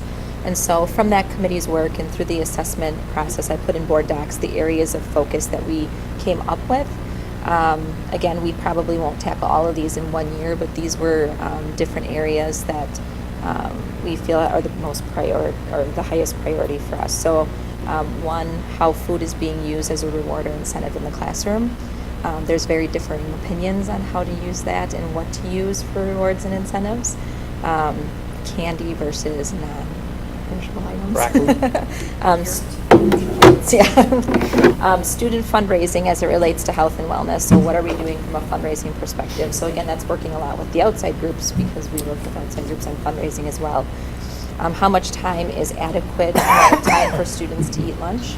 So again, this is an area that we continue to look at. However, I feel with the transitions with the referendum project and having the cafeteria now separate from the gym with the exception of Lakeview, unfortunately, we don't have as much of an issue with that, so we continue to monitor, especially at Lakeview, to make sure that we're adequately providing time for students to eat. Different opportunities for physical activity breaks in the classroom, so how our staff working with students in the classroom, especially at the K-8s when they're kind of all in one classroom all day, and what types of physical activities could be happening. We don't have a current breakfast program, but if we did, what it could potentially look like and the costs around that. And then how we're engaging parents in student nutrition and wellness. So those are the 6 different areas that we'll be creating an action plan on for next year and in years to come. And then every year we'll report out on where we ended up based on those areas of focus for the year. Is it, so that breakfast program, would that be just specific to K through 8? It would be only Because that's the program that- we have something we have a la carte at the high school, and we do offer breakfast opportunities. It could change slightly depending on how healthy or not healthy things Well, are. because so the high school's not, so the requirements are different for the high school, right? Because we opted out. Correct. And then, so if they had a Warrior Cafe at Muskego Lakes and they sold, that would, I mean, that could be what you're talking about. You could look at, so school breakfast can be handled a number of different ways, and it is a program like the lunch program that would be reimbursed through the federal government. You can offer it in the classroom, you can offer it before school, you can offer cold or hot, so like you can literally have the first period, and I'm not saying that we're doing this, so if there's anybody, any teachers listening, we're not implementing breakfast in the classroom necessarily, but you could, like first hour, you take a list of what everybody wants, you have 3 different options, and you can bring breakfast right into the classroom for kids to eat. In my previous district, we had a high free and reduced population, and so we did implement a cold breakfast in the classroom because it was necessary for a lot of our students, and we found that there was a significant change in behavior as a result of it. But there are so many different opportunities for it, but you Okay. could, yeah, absolutely. Thank you.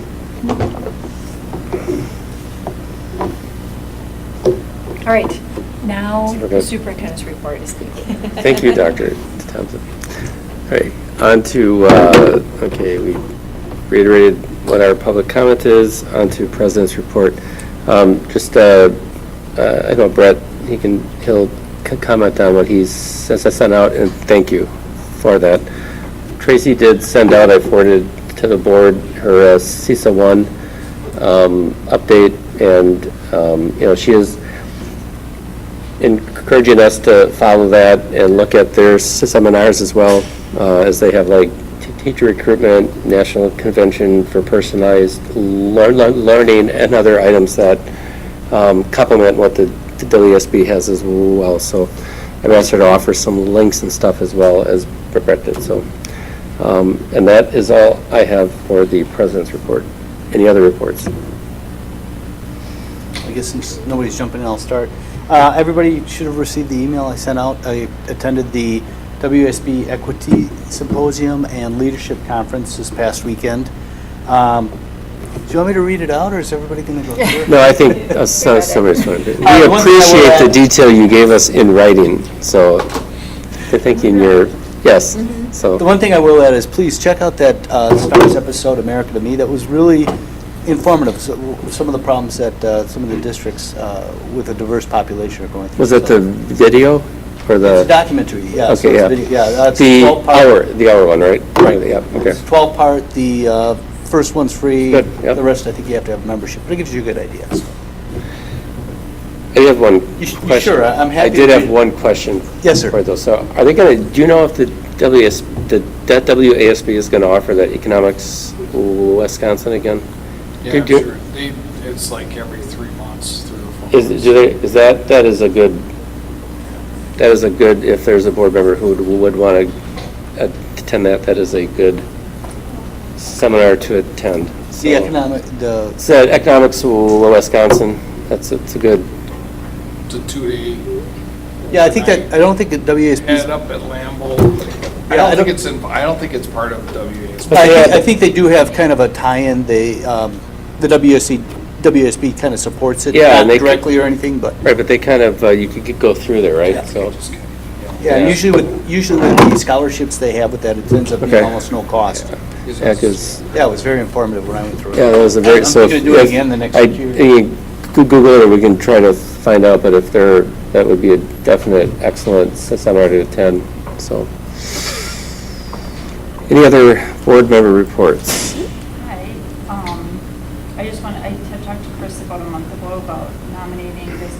partnering with the district for the WASB that was in the newsletter about a month ago, and then they sent it out again. So I've been working with Jim Big, and I'm also going to reach out to Ryan to make sure there's anyone else. And we turn it in August 16th, so a nice list that we pick 5 each year, and they'll list them on their website and give us an award to give to them. Their partnership. We've done that with info in the past. Remember, I a couldn't couple years find ago. much. I didn't see anything the last couple of years. Yeah. Because they have them listed on the website, but Thank you for Yeah, doing thanks. that. Jim did a lot of info to give to you. I was like, okay, thank you. Sure, it's a lot. Yeah. Well, thank you. Any other board member reports? No, and we have no committee reports.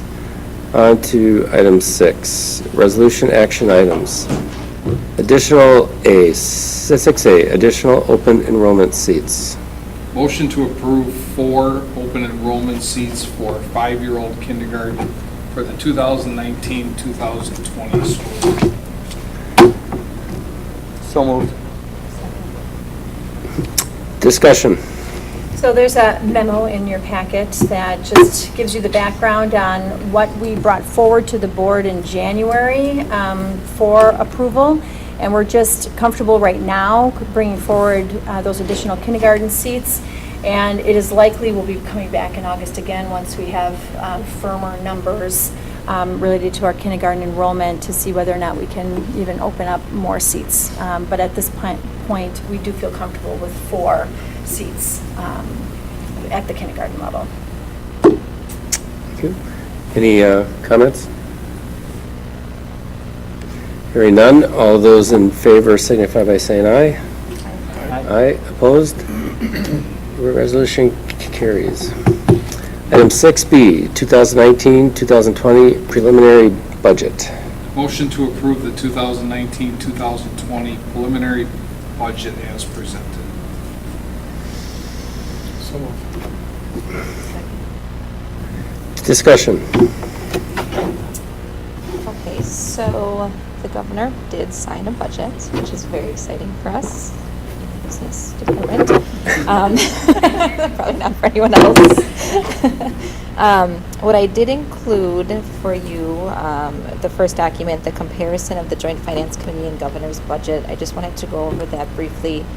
And what I tried to do was show where the budget was at when the Joint Finance Committee approved it when we spoke last about it, and then how the governor's budget changed it. So he did not change the per pupil increase from the revenue limit perspective. That remained the same. And so if you recall, when we talk about the revenue limit increase, that's the pie that we're able to look at how much we're getting in state aid and taxes. So as that goes up and that pie grows, depending on what happens with state aid, that can impact the tax levy. What he did change was the per pupil categorical aid increase, which is outside of that pie. So that's simply additional revenue that the district has that can help support the budget in other ways. So that comparison document was just to show that it did give us additional funding in the amount of about $270,000. However, it did not have an impact on the tax levy as we built the budget. So the next document then for your review, if you want to go to the governor approved budget, or the 2019-20 governor approved budget.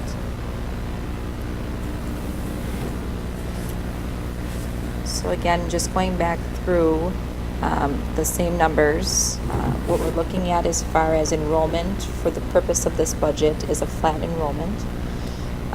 The per pupil increase for the revenue limit of $175, and this is all listed in that blue column on that attachment. The per pupil categorical aid at $742 a student, which is up from the $654 a student we had this in the 18-19 year. We're looking at a 3% equalized valuation growth, but again, that number will change and we'll know that number on October 1st. So what I'm showing here is our general fund revenues and expenditures, and then the surplus that we now have as a result of the increase in the categorical aid. So if you remember before, we presented a balanced budget. However, with that increase, it did provide us with additional funding.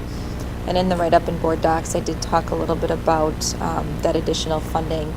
And as we monitor class sizes, specifically at Lakeview, and then also our special education caseloads, as well as IEP needs, there is a possibility that we're looking at adding a kindergarten teacher, a special education teacher, and 2 special education aides. And so those funds could be used to support the cost of those staffing positions. And then just going down, again, looking, and we'll look a little bit more in depth at the tax levy. The tax levy is anticipated to go down by 0.58%. Any questions on that information? So the tax levy decrease, that's without us making any modifications like what we've done in the past? Correct. So if you want to click on the 2019-20 preliminary tax levy document. Again, this shows the history of the last 2 years, and then in the blue is the preliminary that we would be looking at. So what you'll see here, a couple things. You'll notice that the general fund tax levy has increased, and it looks like it's increased significantly from the previous year. If you remember, when we talk about our general fund tax levy, funds 10 and 41 together go hand in hand. So if I'm not putting that money in the capital expansion fund in Fund 41, I can use it in Fund 10 and vice versa. So you'll see last year our general fund tax levy was 26 million, but our Fund 41 was over 2 million. This year, we're going back because we're not doing those same projects that we've done in the past. We dropped that down to 750,000 in Fund 41, so that just simply puts more money into Fund 10 because they go hand in hand. The same thing, you'll notice Fund 38 is slightly less than it's been in previous years, and that's because we're paying off that Fund 38 debt that we had. So this will be the last year that we have a Fund 38 levy. In the future, that Fund 38 levy goes away, those funds can then be used to pay for things in the general fund budget. So again, that's one pot of money that we're able to use interchangeably, depending on how we think to do that. The referendum approved debt service, so again, these are our debt payments for the following year. What that does is that brings our levy to a negative 0.58%. If we so choose, we could have less of a levy.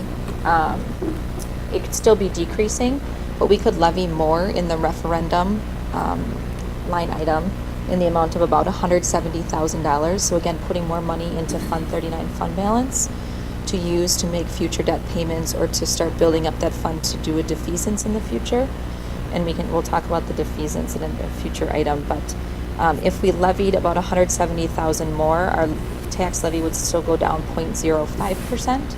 Would kind of be consistent with where we've been the past couple of years, and it allows us to put some money aside for additional payment of debt early. So Brett, we have that flexibility. It's just up to the board what you want to do with the levy. And we usually discuss that when we get a little closer to it. Well, you'd want to discuss it now for the preliminary and make that decision for what we want to move forward with, and then we can make any adjustment to the meeting after the annual meeting, but this would be what would go forward at the annual meeting. What is our, do we have our Fund 80? So is there a balance in that, or is that In flush? what fund, I'm sorry? Fund 80? We do still have balance in Fund 80, and we can, if you want to click on the budget adoption workbook, it's up to you, but that has all of the funds listed. The only thing I'm asking is can we pay, the SROs under Fund 80? Because, I was reading up on that, and that seems very clear, and I was talking to other board presidents, and they're starting to do that, or looking into doing that. We can look into it. So if you remember when we had like the PAC in Fund 80, the rule became, unless it was very clear what was specifically community service and what was specifically being done like in schools during school time, it's very hard to distinguish, and so you cannot just say 50% is Fund 80, 50% is Fund 10. So in order to fall under community service, whatever you're paying for has to be open to everyone in your community. So our SROs would have to be supporting every student in the community, which I don't know if that's their role while they're here within our system. Because they're, and we don't need to, I don't know if we need to Sure. Yep, debate this now, but look at the contract of the SROs. I mean, they pretty much can call upon the police department anytime and pull them out of the school. Yep. So to me, that means they're. I can get a second opinion. Yeah, I mean, Yeah. to me, that means they're they're available to the community first as a priority. So that seems that's community service, and if we're, just something to think about, because I was trying to sift through that, and I was just looking through some emails from other boards, and I just got one last night, so if you could.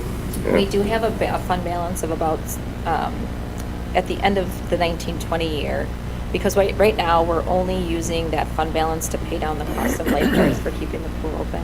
Right. That's really the only thing, and we have about 82,000 in there now. At the end of the year, we'll have about 12,000 of expenses, so we'll be down to about 70,000. So there are funds available without having to levy additional funds. But then we need to consider how we're supporting open swim. Yeah, I'm just looking like what would Fund 80 be best used if it can be used for the SROs, and we put our extra dollars in there, and then what does that do to our overall I see what you're saying. posture, right? Yeah, so, okay. Because we can move the cost, part of it into Fund 80, levy that separately. Exactly. Still keep the levy going down, and then open up funds in Fund 10 for other things. Yeah, so, okay, thank you. I will look into that. So I like everything I see except for student population. Okay. We went down 42 last year. I'm not sure what we did from 17 to 18 or 16 to 17. I think we've been going down each year. So I'm a little bit concerned with the 4726. Okay. Because I don't know how many students it would take to bring that levy to a positive number. So if I run the numbers, because it's a 3-year rolling average, if we dropped 40, I'm going to go even 50 students.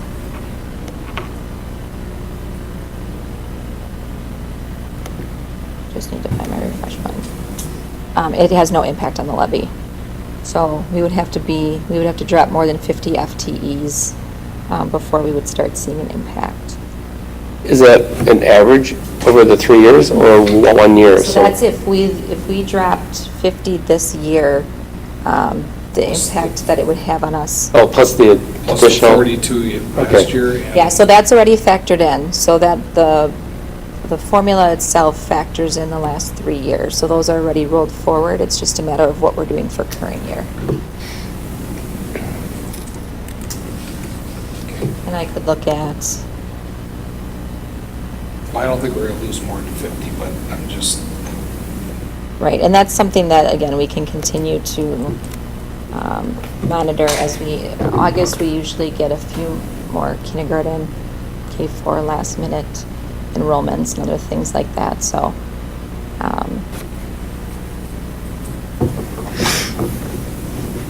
Yeah, we can put in whatever number you would like to see and we can adjust according. But I think even the 50 is going to have little impact.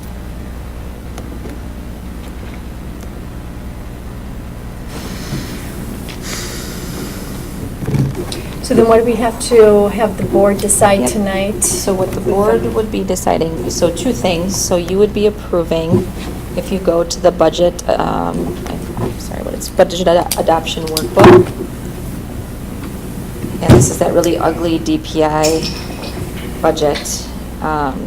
So this is the budget that we would be posting in the newspaper and bringing forward. And one thing I wanted to discuss with you, so with the governor approving the additional funding, we had about 270,000.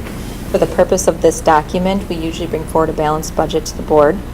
I took that 270,000 and put it under personnel, like regular instruction costs, because if we did use it to support those funded positions, that's where it would go.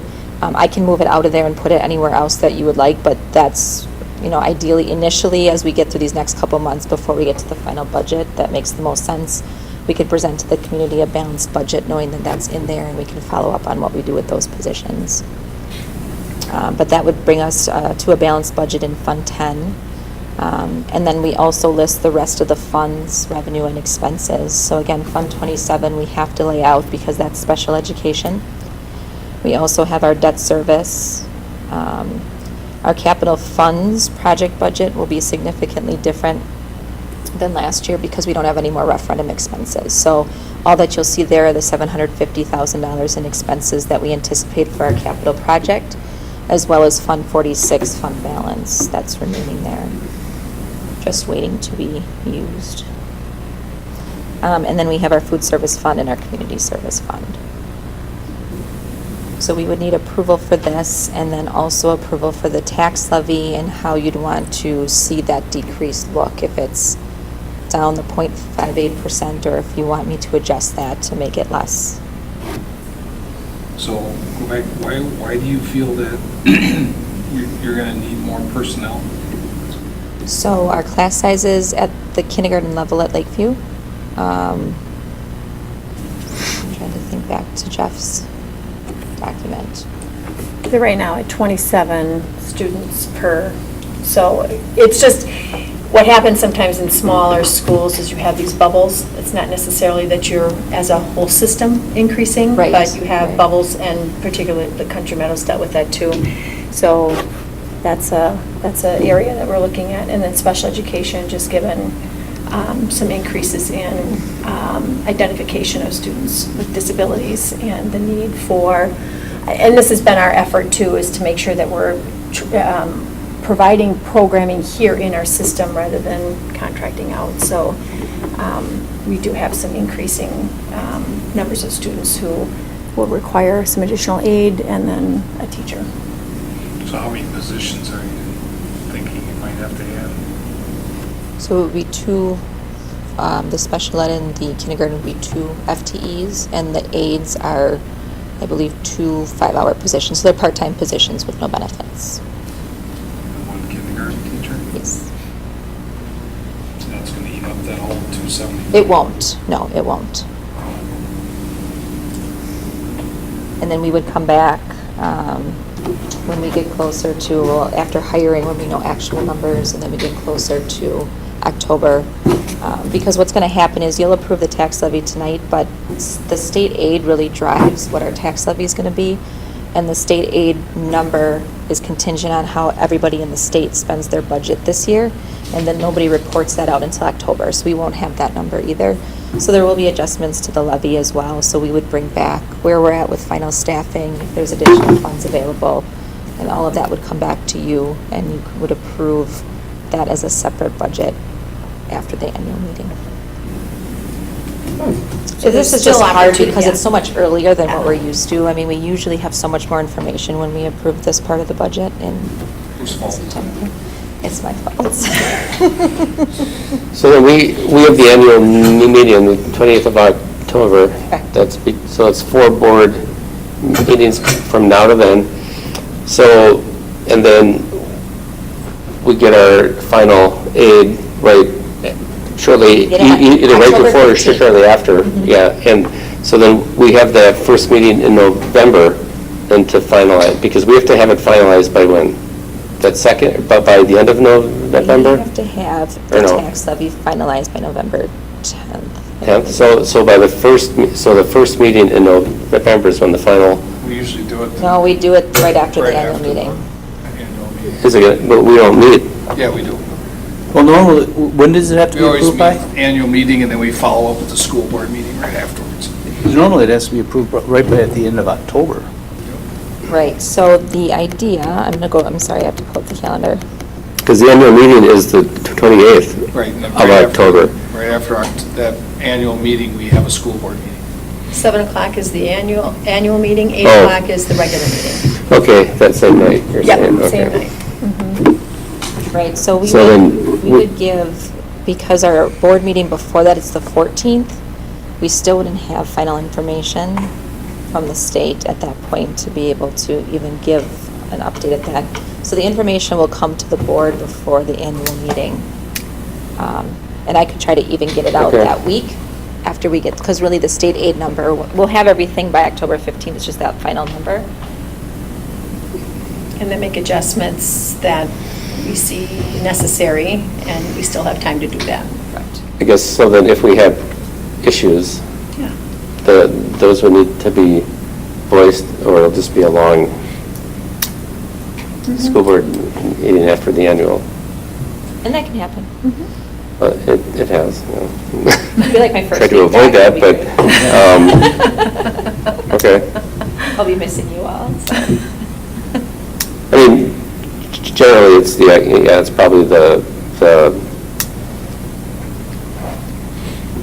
And it's not going to be significantly different from where we're at, from where our estimates are at right now. I mean, the big thing that could change is if a district like Madison, Beloit, Milwaukee comes in with their expenditures significantly different than what's been reported to DPI to date for this past year. So those big districts can shift aid really quick. But it's usually not a huge swing. You just have to be aware that there has to be some adjustments that will have to occur once we get those final numbers. So then for tonight, though, we want to have a better understanding as to what that levy should be. Right now, it's a .58. Do we want to, is the board interested in looking at adjusting that down? And again, those funds would be funds that we would levy in the debt service fund to be able to pay down debt either through a defeasance in the future. We would just hold it in fund balance, or we could use it in future years if we start to see the levy creeping up to manage our debt in the future. We can use that to pay partial principal and have to levy less that year. So when we did this last year, common practice in Muskego, Norway. Correct. So we went a little too far last year. So what is a 0.20, negative 0.20? How much does that add to the levy?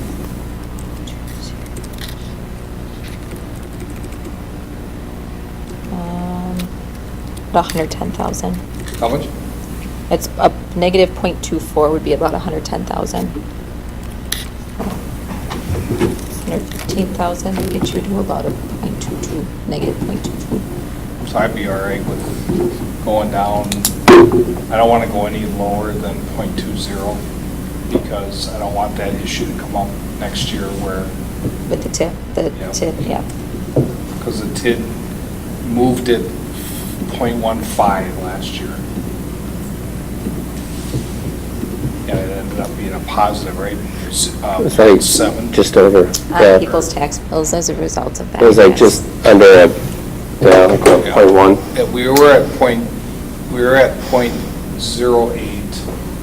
and then it went to a positive, or a 0.8, and it went to a positive 0.7, I think. So it went about 15. So And that was solely due to the TIF. The TIF, based on reporting that you received, though. So Sharon said she was going to send me an update in August of what that looked like so we could run it against our numbers and see the impact. So what was the actual, I mean, in the end, what was the actual reason that, where was what caused it to go up from the, or where was the information that you received from the city, what changed I from? have to pull it back up, but it's the impact of how much of the TID was applied to the tax bills. And so, right. And so more money was allocated by the different entities so that the school district's portion was more because of the amount of work that was done, and so more was allocated. So what was the reason that we didn't know that, though? It wasn't reported to us.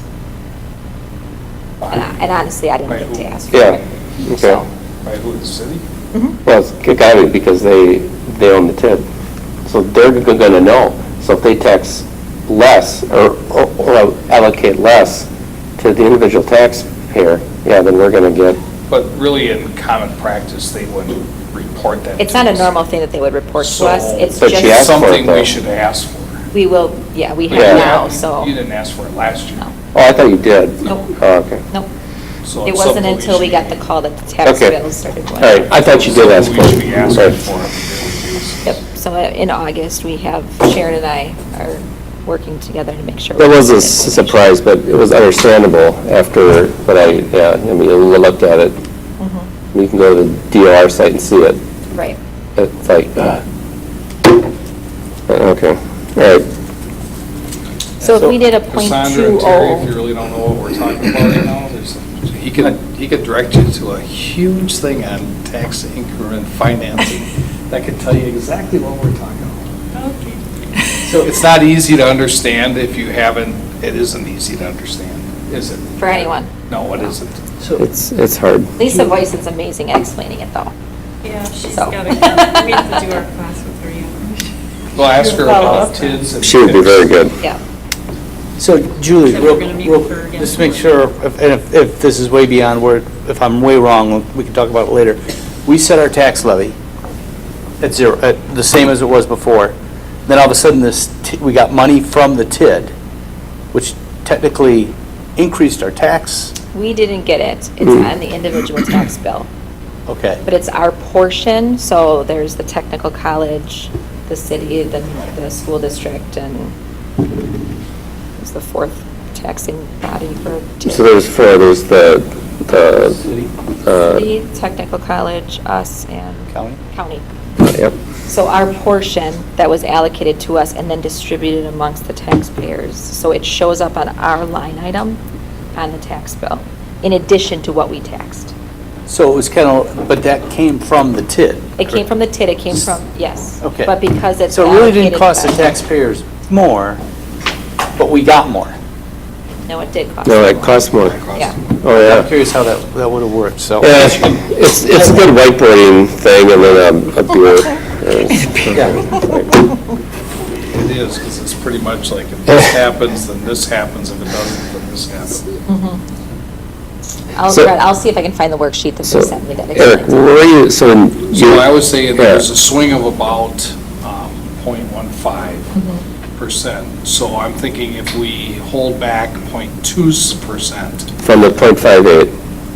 if we at least don't go any lower than a negative 0.2, we're probably, even if we see that 0.15% swing again, we're still going to be negative. So are you looking then to keep this at No, 0.58 or 0.38? No, if we go 0.58, we could go down to probably 0.20, negative 20 at the most. Okay. So it'd be 121,000. And that money would just go into Fund 39. Fund 39 to pay off debt anyway, so. Yeah, I'm fine with that. It's not like we're putting it into the general fund to spend on. The other thing I would be interested in is then what happens to Fund 80 if this scenario works, how that affects this. But, okay. Because then we would probably just take, if we gained more, just put that more into Fund 39 then, right? If we could use Fund 80? You could use Fund 80, you could levy that 121 in Fund 80 without having an impact on the overall levy. Right, so that would It be would be the. separate from Fund 39. Right, that would be the way to do it, if you can. Okay. Okay. So do you want me to bring that scenario back if that's a possibility Yes. for the meeting after the annual meeting? Yes, for as the an Fund option? 81, because that would be an option that we should consider. So then, you're good with 0.2, all? I mean, there's point 0.2 is on the How we're table. adjusting the money, though.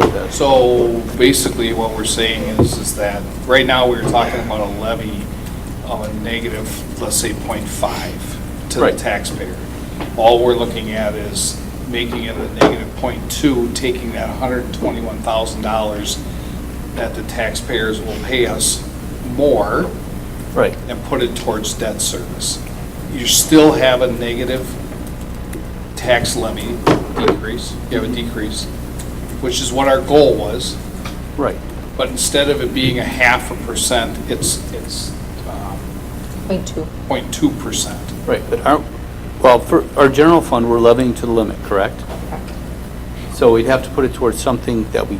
Yeah, it would go in debt service. Debt service, we're gonna. Fund put it towards 39. Okay, so if we do that, and then it comes back where we had that situation like last year, what do we do, just decrease the Fund 39? Well, we're hopefully gonna know, I'm just saying, in case it comes back, I would expect that it's not gonna be any more than it was last year if it changes.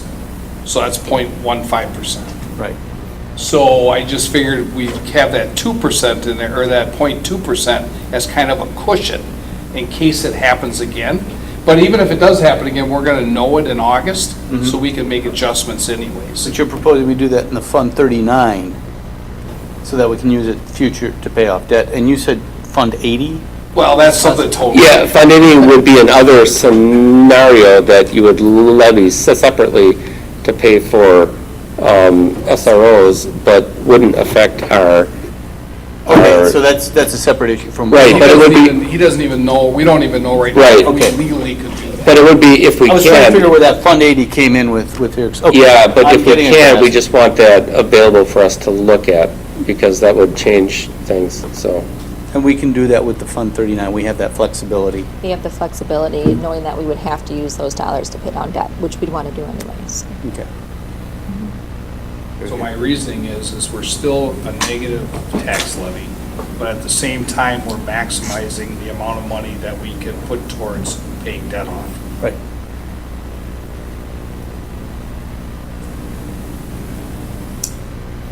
Anyone else have any other suggestions? Now, this can always be modified and adjusted after the annual meeting when all the numbers are there and all the scenarios that we have, and probably between now and then, as these scenarios become, if they are available to us, communication can go out, so we're prepared. And then, so, that is what Eric is saying, we lower the levy to a neg 20, and then transfer the delta between neg 20 and neg 58 to Fund 39 to pay off debt.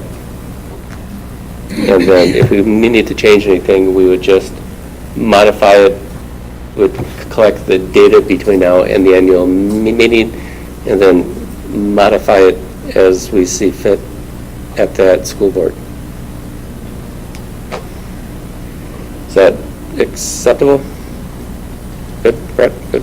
The only thing I would suggest we do next year is, I think, so we're looking at, this is like our 8th year of lowering the tax levy. Maybe 9. Maybe 9th, which is a great thing, no doubt about it. But I think what we have to really examine soon is, are we causing ourselves any harm in the future by continuing to do that? We're not, only because the board has chosen to, the formula itself is creating the negative levy. The board has chosen to levy the money into Fund 39. The only way that we create issues in the future is if the board decided to not levy to the max in Fund 10. Because if you choose not to take advantage of that full opportunity, in the future, you could lose that levy authority. Now, part of that 9 years of lowering tax levy, some of those were not levied to the max, I believe. Okay, I'd have to go back and look at that. And every year it's different based on what your exemptions are, so you could look at that. I mean, we haven't done that for 6 years, so I could look at those other 2 to see, because that would be where it would potentially not carried back over. So, and I guess an example of what I'm trying to get at is, the city of Franklin did not tax the levy limit for municipal levy limit over like a 6 or 7 year period.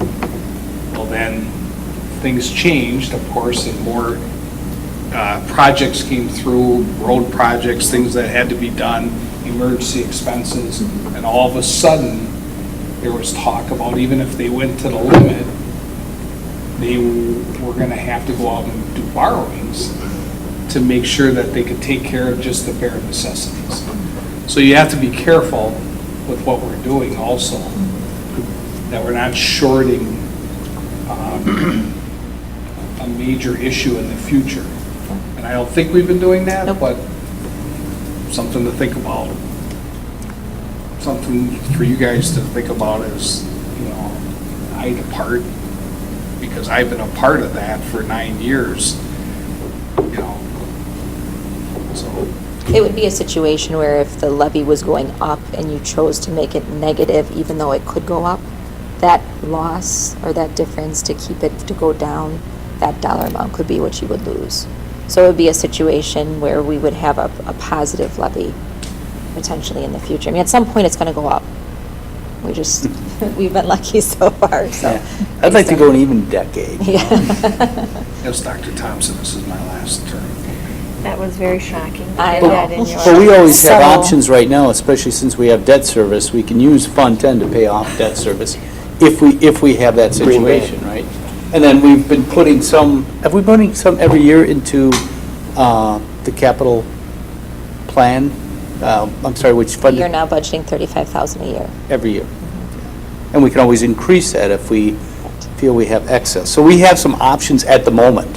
What happens in the future, I guess, we'll have to see. And we're not the only tax, I mean, all taxing authorities that are governed by the limits set up by the state are affected by this. I mean, you need to know the rules and to play the game. And if you don't, yeah, you short yourself here. So, you know, that started back even when Tabor and they started, you know, we always had to watch that very carefully. It sounded real good to lower it or to not levy. Back when we had the option, that would have been the time to do it. But now that we're locked in, not levying the max could actually hurt the school district, you know, and that needs to be looked at, absolutely. So, 0.20 delta to 0.58 going to Fund 39 to pay off debt. That's the budget we set forth. We're good with that? So do you want, so is that a motion to amend what we have before us there? Is it? I believe it probably is. Because I can what we're give you looking. the total levy amount if you want. Yeah. The total levy would be $32,207,587. Okay. And that would be the 0.2, right? That creates the 0.2, correct? Okay. So I'll make a motion to amend the total tax levy from $32,086,587 to $32,207,587. I will second Mr. Schrader's motion. Any discussion on the amendment? Hearing none, all those in favor of the amended motion signify by saying aye. Aye. Opposed? The amended motion carries. And now on the motion to approve, any further discussion? Is there anything else you need? Just the budget itself. So you can just, the motion to approve the budget as presented. Yeah, that's what we're doing. So as long as you've got everything you need there? Okay, so on the motion at hand, any further discussion? So this is the budget that will be published. That doesn't mean it's the final, but it will be published for the October Annual meeting. Usually we don't do this until September, but with her being with baby Patty. What's a boy? Maverick. Maverick, baby Maverick. Maverick. Put him in the minutes. He's got his own theme song, too. Okay, hearing none. All those in favor signify by saying aye. Aye. Opposed? Okay, motion carries, budget carries as amended. Thank you, truly. All right. Okay, item 6C, strategic plan 2018-23 updates. Motion to approve adjustments to the 2018-2023 five-year strategic plan adjustments as presented. So, Second. Discussion. All right, so as you can see, the items that are crossed out and those highlighted are the changes that we're making or recommending to the board. These have to do with, like, as we are visualizing this through our Qualtrics and having discussions with our strategic planning team, we made some suggested changes. So, for example, the AP, the focus on AP, we've changed to, you see the little red arrow into the third bullet in the middle section, which is participation in courses to earn higher education credits or industry certifications. It broadens our approach and understanding of how our students are getting experience at post-high school level learning. So it's not just AP, it's CAP, it's transcripted credits, it's all of that. So it broadens that. Another one that we're eliminating is college major. We are looking at an ACP completion instead. Because again, it's not encompassing all students, and the reality of having college majors actually declared by 11th grade is pretty low, and we want to make sure that students are creating a plan that's flexible and that provides them with all kinds of pathways rather than just one, which would assume, in this case, a college degree. Also, then in the middle section, you'll see that ACT work keys is crossed out. It's no longer required by the Department of Public Instruction, so that's removed. And then the other ones are just either moved from a summative to a formative or a formative to a summative. So they're minor changes, but just wanted to keep the board updated and just also to inform you that this is a living document for us, and we continue to look at it and assess its validity and, and making sure that it's measuring what we want it to measure. Any discussion? Hearing none, all those in favor signify by saying aye. Aye. Opposed? Resolution carries. Item 6D, school resource officer contract. Motion to approve the 2019-2020 school resource officer contract as presented. So moved. second. Discussion. Jeremiah? So it is pretty much a repeat of last year's contract. They added a couple other parts to this. Some of the things that they added were just part of things that they'd done in the past anyways. One of the first things is the routine patrol that you guys spoke about earlier. They've always left to do patrol for issues. As a matter of fact, there's probably more SROs in our schools than there are cops on duty during the day, so they are called upon when there is an emergency. Rather than doing quarterly reports, we're now having them do a monthly log of what they're doing, all outlining the tasks that DPI says that they should be doing. So we track that as far as that and their assignments go.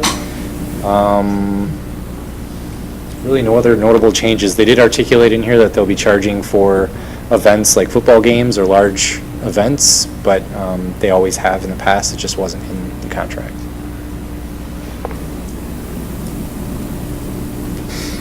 Well, does that mean, what did they get?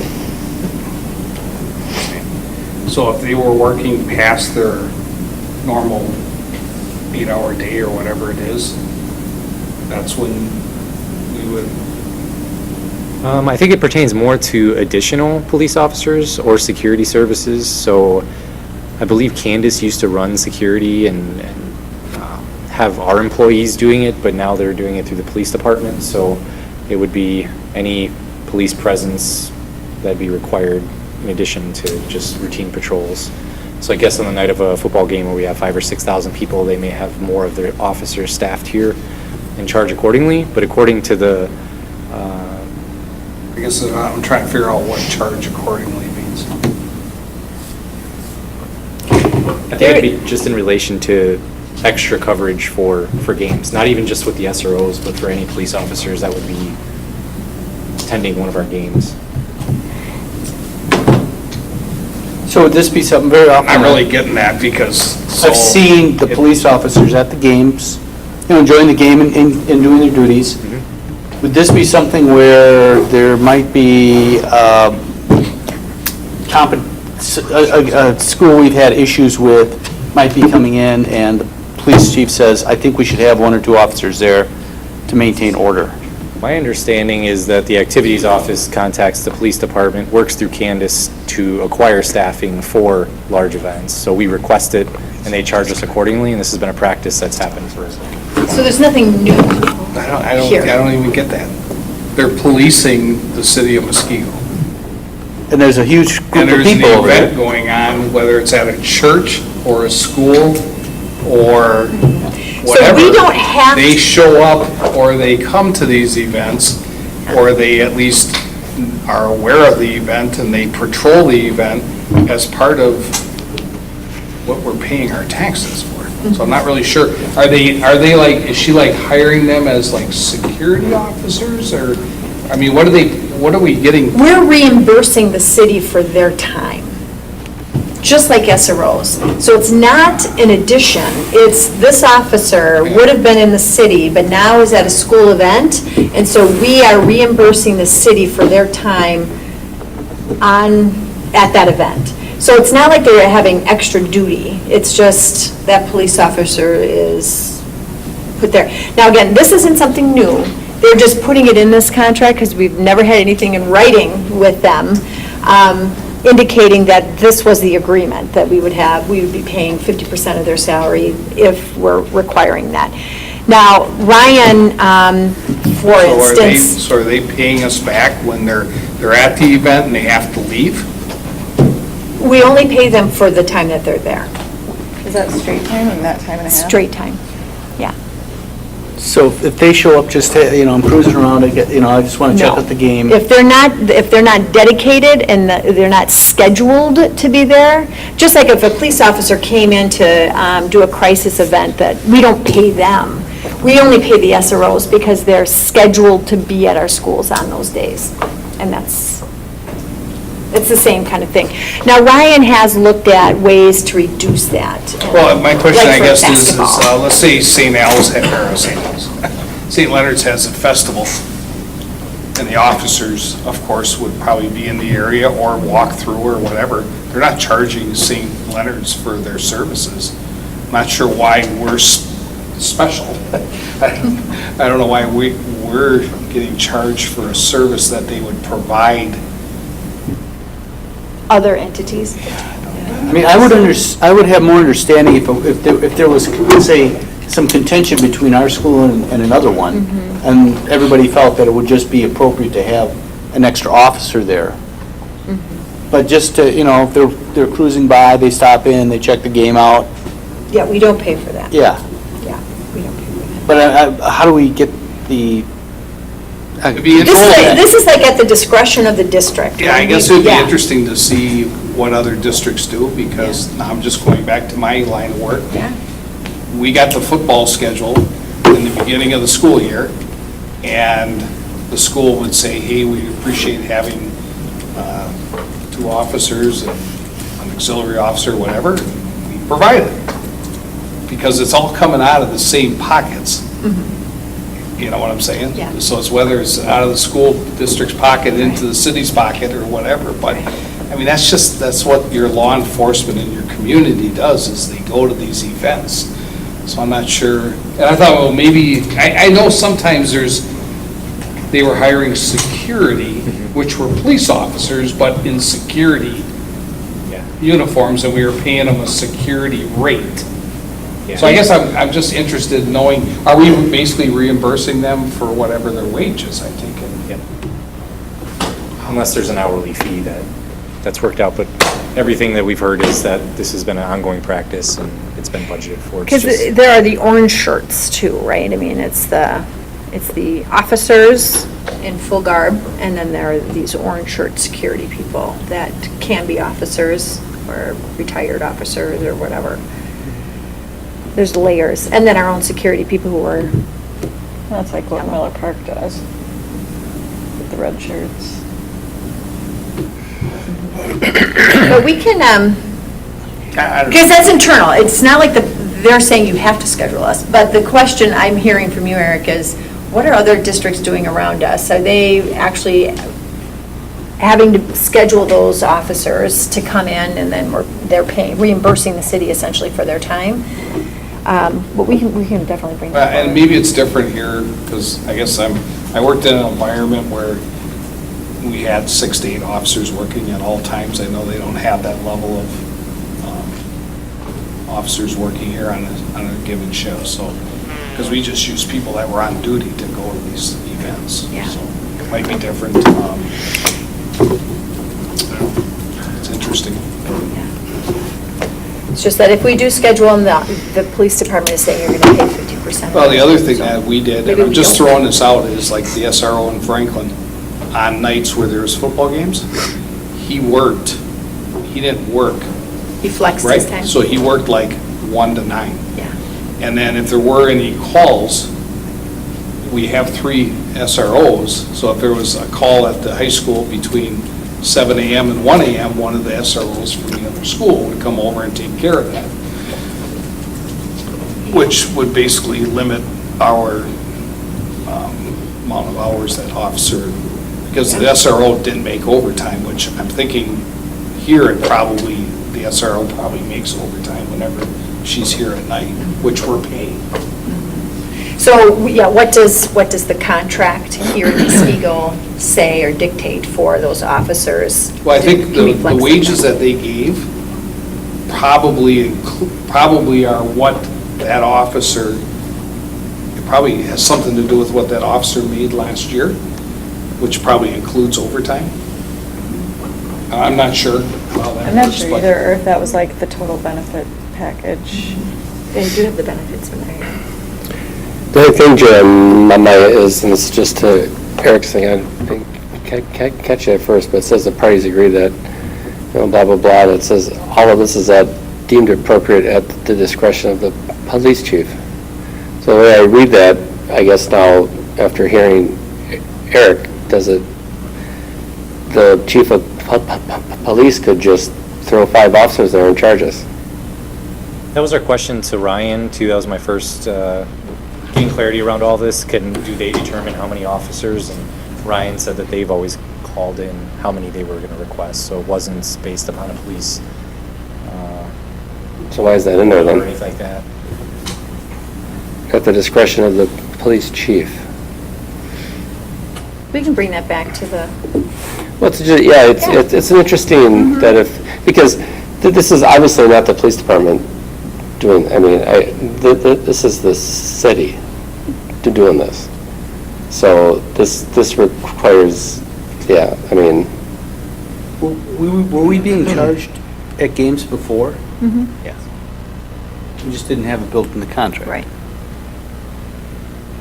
if it's going to be in the contract and we're going to pay for it, I'd rather it at least say than what you said, that then it's based on our discretion. We'll pay for extra police officers based on our request, not on what's deemed appropriate by the police chief. I would hope that what's deemed appropriate by the police chief is governed by the safety of Muskego.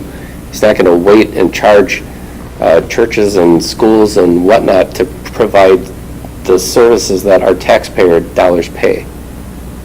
So, I'd be happy to have that conversation with the chief or the mayor, but, so I'm not sure if we've been doing this chargeback, I'm not sure we can, how I think of that now, but if we're going to codify this understanding into a contract, we should probably then make sure. Have a little more control over Yeah, it. right, because, and I believe everything you're saying, that we've been doing this and it's been standard practice, then what's here, though, doesn't seem to agree with what you're saying, so we should at least just change that then. We should have a meeting tomorrow so we can flush some of this out. For sure. Well, again, and I don't think we're getting a great service from these officers and the police department. And it's nice to have as much attention as they pay to us. So I don't think we're complaining about it. I think we're just trying to get our arms around what could be basically an open rate or an open payment that we're not really sure. I know it says 50% of salary and benefits straight time, but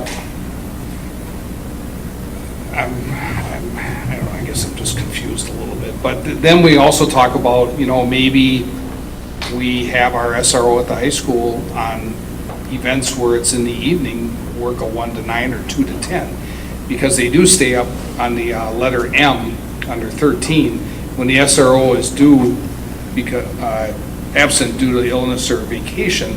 The other SROs will basically interact at that school if needed. So it's not like they can really have a defense of, well, we don't want to leave a school without an SRO, because I'm sure that happens from time to time throughout the school year also. And it's accounted for, so it clearly. We do have a spoken agreement on that topic that another officer from the field will come in during key times. So each school pick their critical times. So if, say, Muskego Lakes, Dillon's out, they've picked lunchtime as their key time. So then they'll have a field officer come over to the school. But that wasn't in writing. It's So, just, and I don't know, maybe we're nitpicking, like this might just be a couple $1,000s that it's probably not even worth our time and effort, but It'd be interesting to find out what it is. maybe it's more, and maybe in times when budgets are tight, maybe we have the SROs work a flexible shift. I don't think there really is there a set hours? I don't see that in here. there's some certain things with Candace's position. It was a very unique position when it was created, so there's a lot of things built into it here at the high school, so you can check into it. But I mean, like the contract here doesn't really state that they're working from 6:30 a.m. to 2:30 p.m. or anything like that. So I'm not sure how that would all. Yeah, I don't know if they have a contract that dictates what first shift is, because I think she starts earlier at the police station, so is her, yeah. And I don't know if. How does it actually work? Because the schools start and stop at different times. So do they correlate to our schedule or to their first shift or to And the I'm not police sure department how they schedule? do it, like in the contract in Franklin, it was written in, the school district said we want them here from 7:30 to 3:30. So we basically wrote into the union contract for the police that the SRO position is from 7:30 to 3:30. For each of the school, or for the school that they're at? Right. Yeah, for the high school, it seems pretty written in stone. I think it was part of her, potentially her union contract, but the other two have been flexible. So we just, whatever the school goals are, they've adjusted. So are they there? So I'm assuming that the SROs at Muskego Lakes and Lake Danu, they're there from the beginning of school to the end of school? And the same thing with the high school, right? Maybe it's just, so where do you want to go with this? I don't think we, You wanna I just- don't know if we really want to go anywhere with it. I think Future it's just- contract, where we can talk about this, but is it fine the way it is now to go forward, or do you want? No, I something- think it should go forward. I think maybe Okay. we just need some clarification as to, it sounds like Maybe we what can you're just saying address is this that during the we- next, yeah, the okay. activities office requests officers. And then they send officers, and we pay half of the cost of that officer being there. That's what I understand, yeah. I mean, it sounds fair. So we can talk But I'm about just- this. The whole thing that kind of is odd for me is I just came from a different environment where we didn't charge people for independent services that we provided. We just, if they requested it for safety and security of our community as a whole, we went there. So I guess it's just a little different mindset. I think it's good to clarify it. So we can go forward as is, and then we'll just get clarification, and then possibly, based on that, the following years, we can rewrite and redraft. Is that good? Okay, I'd like to see anything else? the numbers next year if we could on how much for the extra above. Oh, absolutely. And then how many requests actually went out and stuff, and might be helpful for negotiations too, if that's how they want to do it. I guess we're kind of, Oh, maybe we track it this year. I mean, they're services we want and they're providing and we want them, so I guess if we have to, So the activities department tracks when they make requests and what we get and what the invoices are from the city. So we can just see what we're,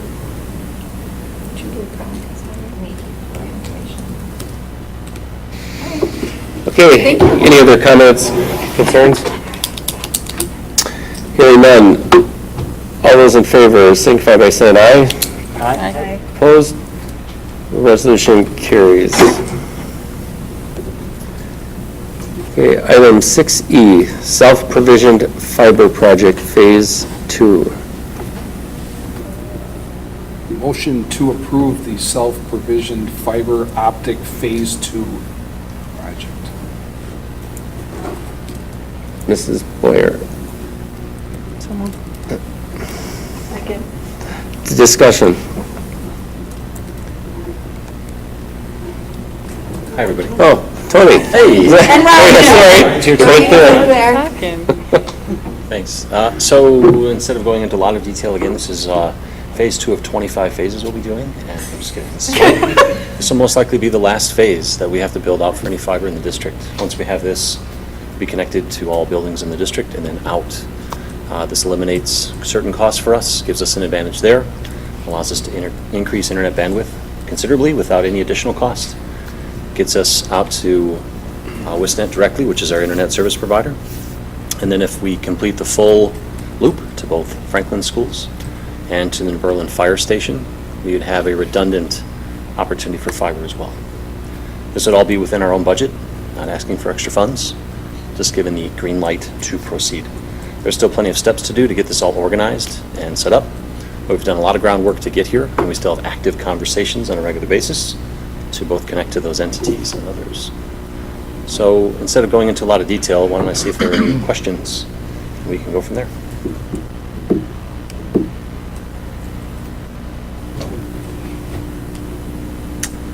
You need discussion?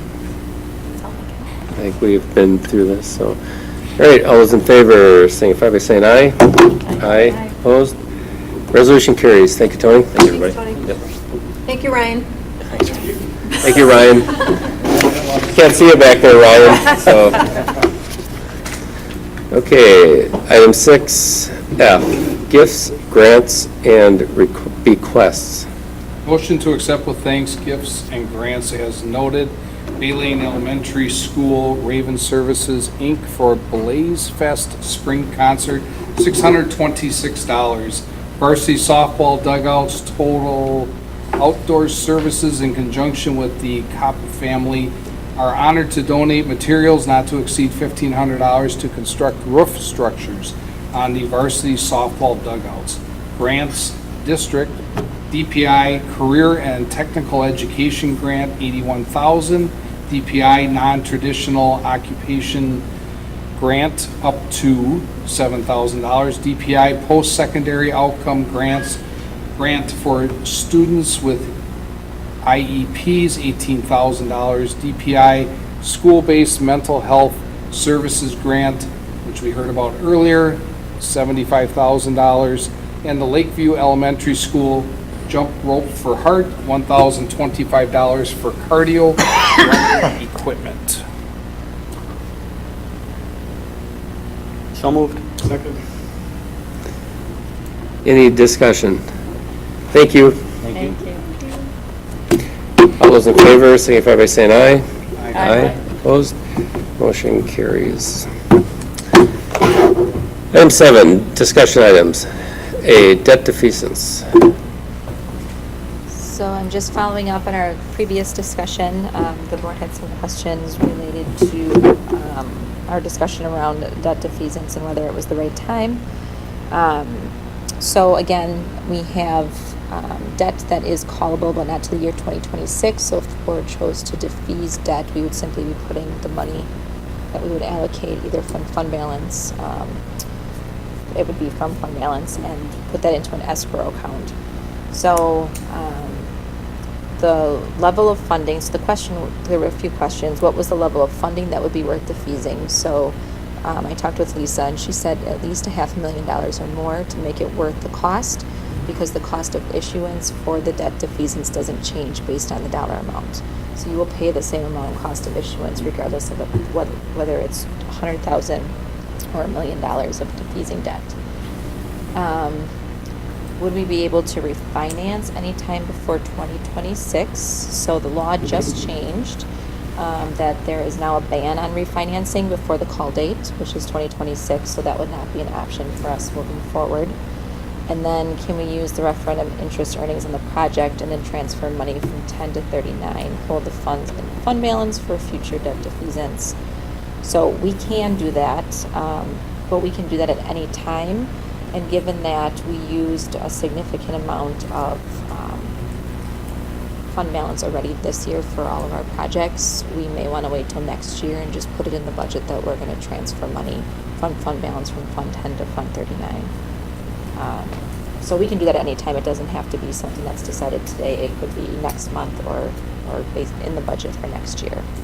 So based on all of this information, I think that the concern was that we were taking money that we could invest ourselves or that we could potentially utilize in the future and lock it up in something that we wouldn't have any control over.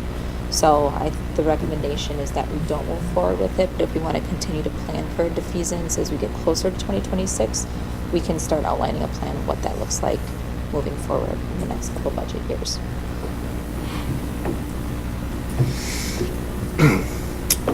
Any other discussion or questions or comments or anything?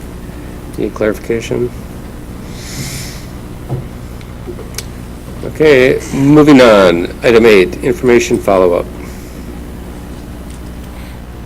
Item A, item B, anything? Hearing none, vote for closed session. Let's see. Pursuant to Wisconsin Statute 19851 sub E, for the purpose of deliberating or negotiating the expenditure of public funds, whenever competitive or bargaining reasons require a closed session, specifically the sale of property. 19.85 sub 1 sub C, for the purpose of considering employment, promotion, compensation, or performance evaluation of specific employees over which the board has jurisdiction, specifically DAPE's evaluation. The only reason we will be going back into closed session is to adjourn. So a motion is in order to go into closed session. So moved. Second. All those in favor signify by saying aye. Aye. Opposed? We are now going to close.